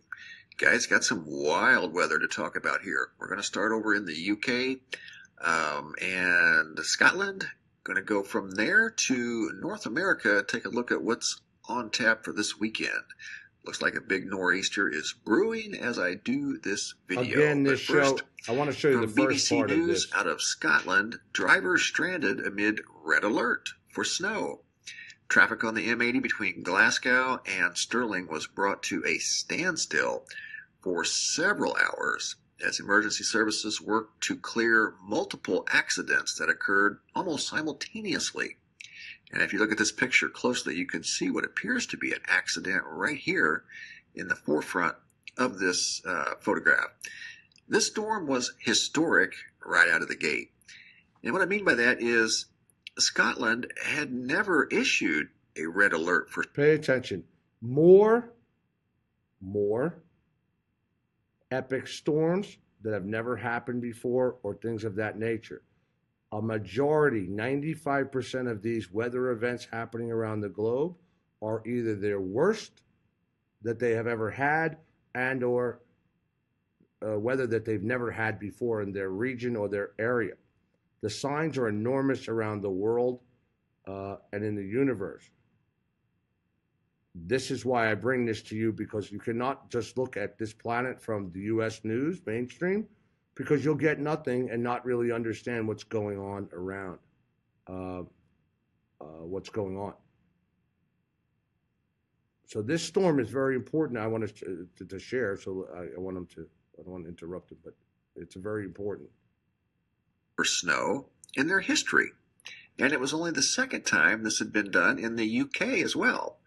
So it was historic right out of the gate, and it has been an overachiever. It is dropping snow now. If you can come over here to, I'll put this website down in the description box below. You can look at webcams, like look at that one right there. There's a good example. You can see the snow is coming down sideways. That means there's high winds involved, so there's going to be drifting. That's 8 minutes ago. And you can look at the situation over there, kind of put things in perspective of just how strong this storm really is. And it's not done yet. It's going to last for another day or two, off and on. But right now, the snow conditions are full blizzard right there in looks like Scotland. And like I say, these webcams update. They're randomly every 5 minutes, every 20 minutes, every 2 minutes. Just depends. They've never had to put out this kind of alert before.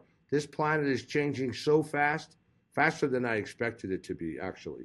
I knew it was going to be over the next 5 to 7 years, but it's drastically changing more and more rapidly than I expected. And it is getting worse everywhere. But they're pretty good. Good little source of information. Here you can see it's snowing again down in the UK. There's one down here somewhere that's got boats covered in snow. There you go. Boats covered in snow. Look at that. Go over here to Dublin, Ireland. Snow-packed highways. Ireland, too. Big overachieving storm that's far from over. In fact, it's just getting started as trains have stopped running over there. Airports have closed. Flights have been delayed. Bus services have stopped. Schools have closed. They've urged business owners to, they did urge today to release their employees early so they could get home before the roads got too bad.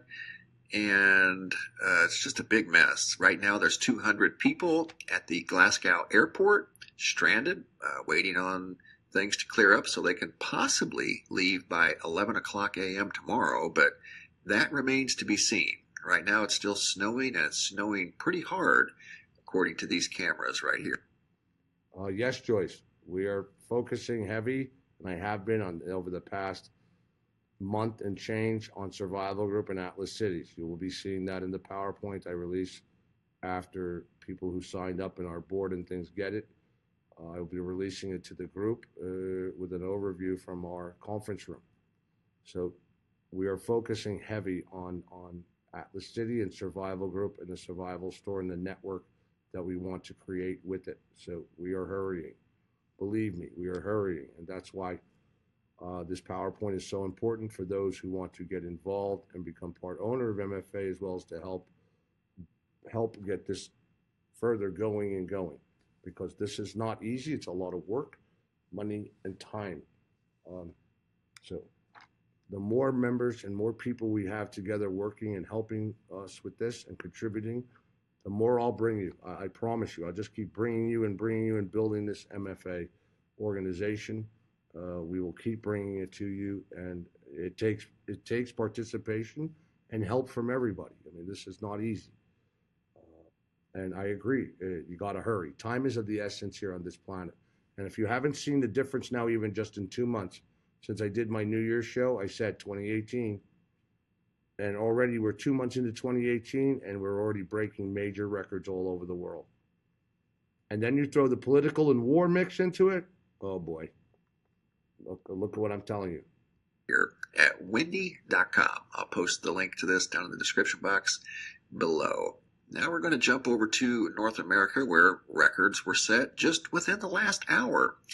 February has been named officially the wettest month of the year for parts of Arkansas, Kentucky, West Tennessee, and I think, I have to zoom in here and look, I just heard this just a few minutes ago, maybe parts of northern Mississippi. I'm not really sure. But anyway, more records being broken in the United States. Pay attention. If you couldn't sign up for the webinar because you couldn't find your membership card, all you need to do is upload a copy of your driver's license. It's safe with us. It doesn't go anywhere. You just upload a copy of your driver's license. The link for the webinar is on there. And you guys will be getting it first with our officers and board members.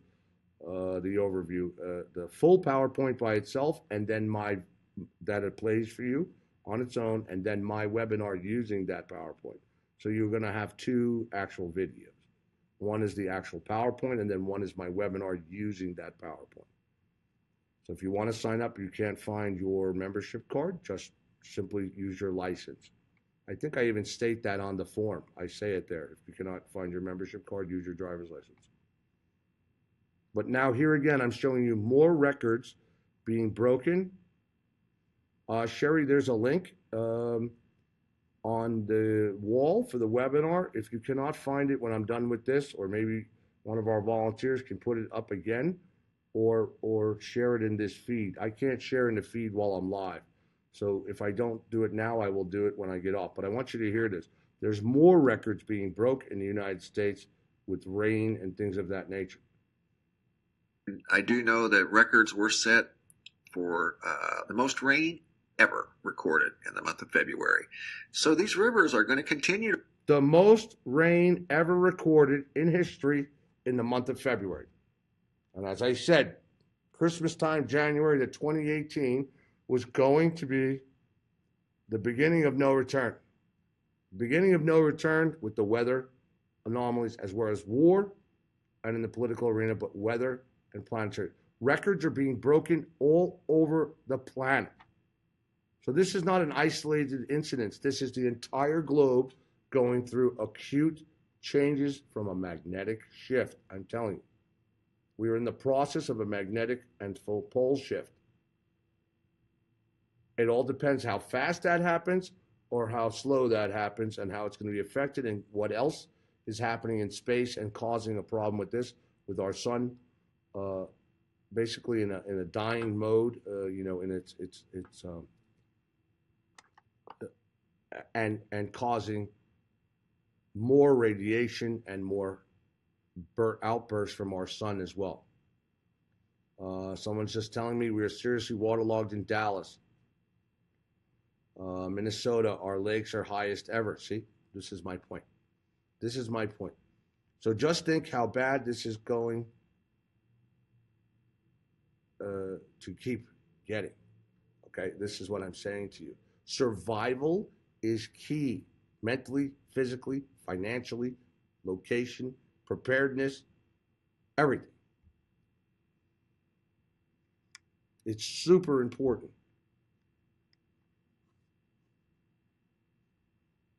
To rise, and you could see flooding events occurring. They're talking possibly overnight. So if you're in these areas right here, guys, pay close attention to the river levels because it's going to rain most of the night. You can see what we've got going on here as a training Look event. at that. When the storms are running in linear fashion, it is just nonstop rain. So they're talking at least another 2 inches of rain in this area that just set a record.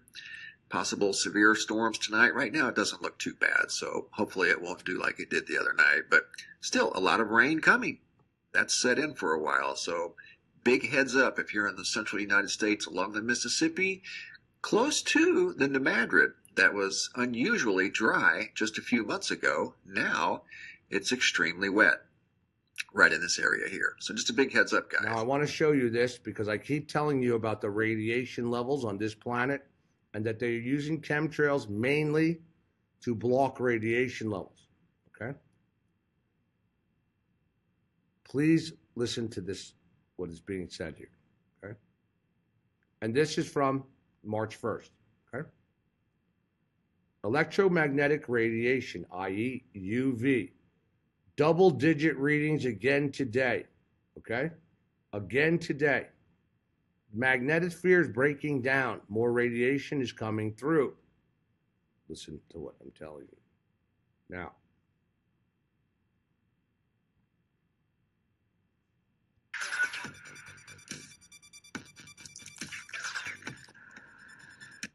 March 1st, 11:55 a.m. Mountain Time, 2018.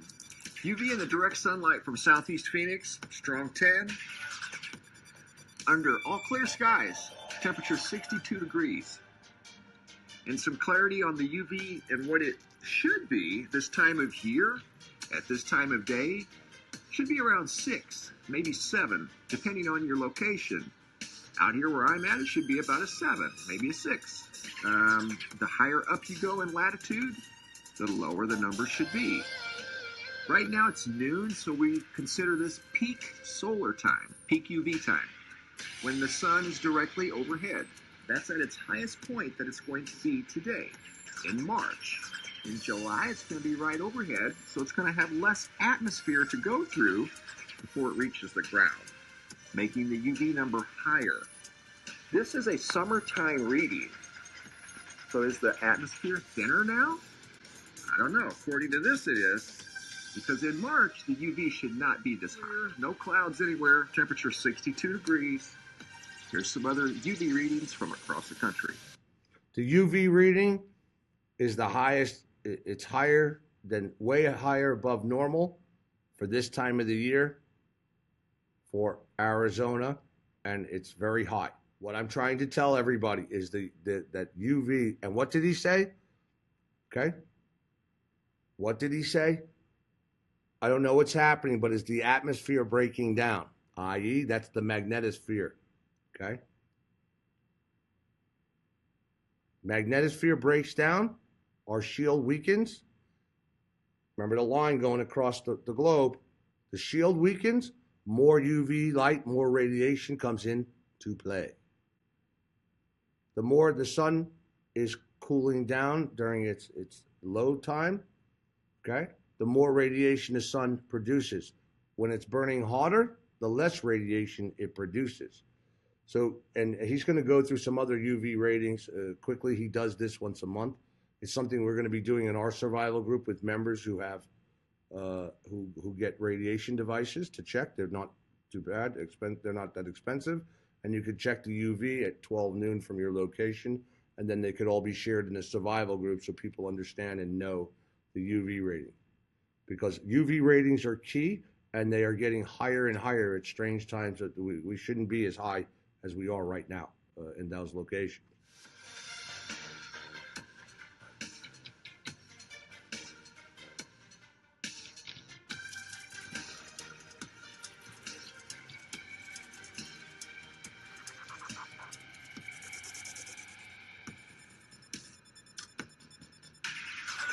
If you're outside, wear a hat, sunglasses, wear long sleeves, carry portable shade, use non-toxic sunblock. Stay hydrated, and be safe out there. Thanks for watching, guys. Radiation levels are getting higher. The magnetosphere is breaking down. Okay? Telling you. This is what's happening. And you're going to watch the Earth slowly crack up as the magnetosphere changes and the poles shift. Just listen, it's reversing its polarity, so to speak, its magnetism. Okay? And this is NASA's admitted finally that our magnetosphere is man-made. So let me explain something to you. If our shields are man-made, who's making them? Are they coming from the core of the Earth, which I believe they are, because our planet has a hole on either end, and the core creates the magnetism. It's just like a big nuclear reactor coming in from the sun to our core with our moon and this magnetosphere, and it's what protects us. NASA's even announced that it's creating its own magnetosphere for Mars. Google what I'm telling you. Google NASA Mars magnetosphere. So if NASA's saying it's going to release and create its own magnetosphere for Mars so people can live there, okay? What does that tell you about our own magnetosphere and what they're not telling us, and that they have admitted? That it was man-made, in other words, being made. This entire system, sun, planets, Earth, perfect distance, moon, created, I'm telling you, it's created. Sun is actually good for you, okay? High UVs are not. Sun is very good. Human beings need sun, okay? Sun, vitamin D, it produces vitamin D from your body with the sun. Using all this massive sunblocks and things, because the UVs are high, people have no choice, but the chemicals in the sunblock is worse for you than the damn UV light, okay? Because UV is good for you as long as there's not high UV ratings. In other words, lots of radiation. So that's what you have to be careful. But staying out of the sun completely is a bad idea. Humans need sun. Okay? We need the sun. It's very, very important, people to get sun or supplement it with vitamin D, because it's something our body needs regularly. And I know myself, when I go out in the sun, even today I had to run out, go do some errands here, and get out of here. And it was beautiful here today, 60 some odd degrees for a change. It's been very cold out here in Nevada. And just, I took a few minutes to just rest myself in the sun, stand up and put my face in the sun. Because the sun is very good for you, and at least it makes me feel much better. You just can't stay in it super long, because of the high UV. But we are being radiated on this planet, and that's my point. I'm trying to tell you our atmosphere and magnetosphere are breaking down. So this is just the beginning. I mean, and it was beginning last year, even with the temps in California and other areas, rainfall, all the above. And you're going to see more and more earthquakes and volcanoes. I think you're going to finally see, for the first time, a volcano come out of nowhere where there was not one ever detected. In other words, I think you're going to start to see, and they probably already have happened under Antarctica and things of that nature, where they've discovered lots of volcanoes. But I think you're going to see near us, in other words, somewhere in the world, a newly formed volcano just start, okay, like thump.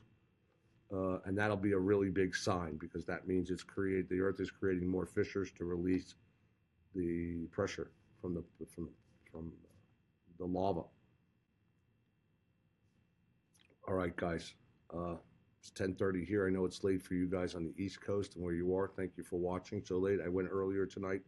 For me out here, started 6:30ish, 7:30. It's 9:30ish your time. I will keep you updated on the storm tomorrow because I'm going to be working all day on wrapping up my PowerPoint so we can get out in an email tomorrow night to you guys and things because I have to finish up. I got to do some Vegas investigation stuff, and I have a special guest coming on. I will reach out to him tomorrow. He's a military weapons expert, Marine. He was actually blown up. And I've seen the video. I will share that video with him as a guest. In his ARAP, he was blown up in an ARAP, and he survived from the ARAP, and he is a weapons specialist with the military and the Marines, and now he's going in and he teaches in Hollywood stuntmen and things and actors how to use guns and do that type of things. But he's an expert, and I want to bring him on. And he was here the night of the shooting in Las Vegas, and he identified what that weapon was, the sound, and where we're going with this. And we discussed the distance from shooting from a helicopter with this particular weapon, how it's done, and would it be as precise as it would be with the right man on it. And I think you're going to find this show very, very interesting, and it will be part of our part 2 of Vegas. So I just have to see when he's free to bring him on, but I will be bringing him on as well as an exclusive guest to you guys first before I put it to the public, as always. That's part of being a member here as well.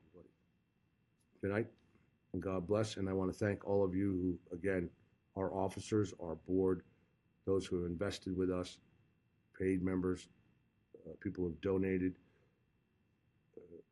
And I'm not into pushing that stuff, but it helps us because we have built MFA really from nothing.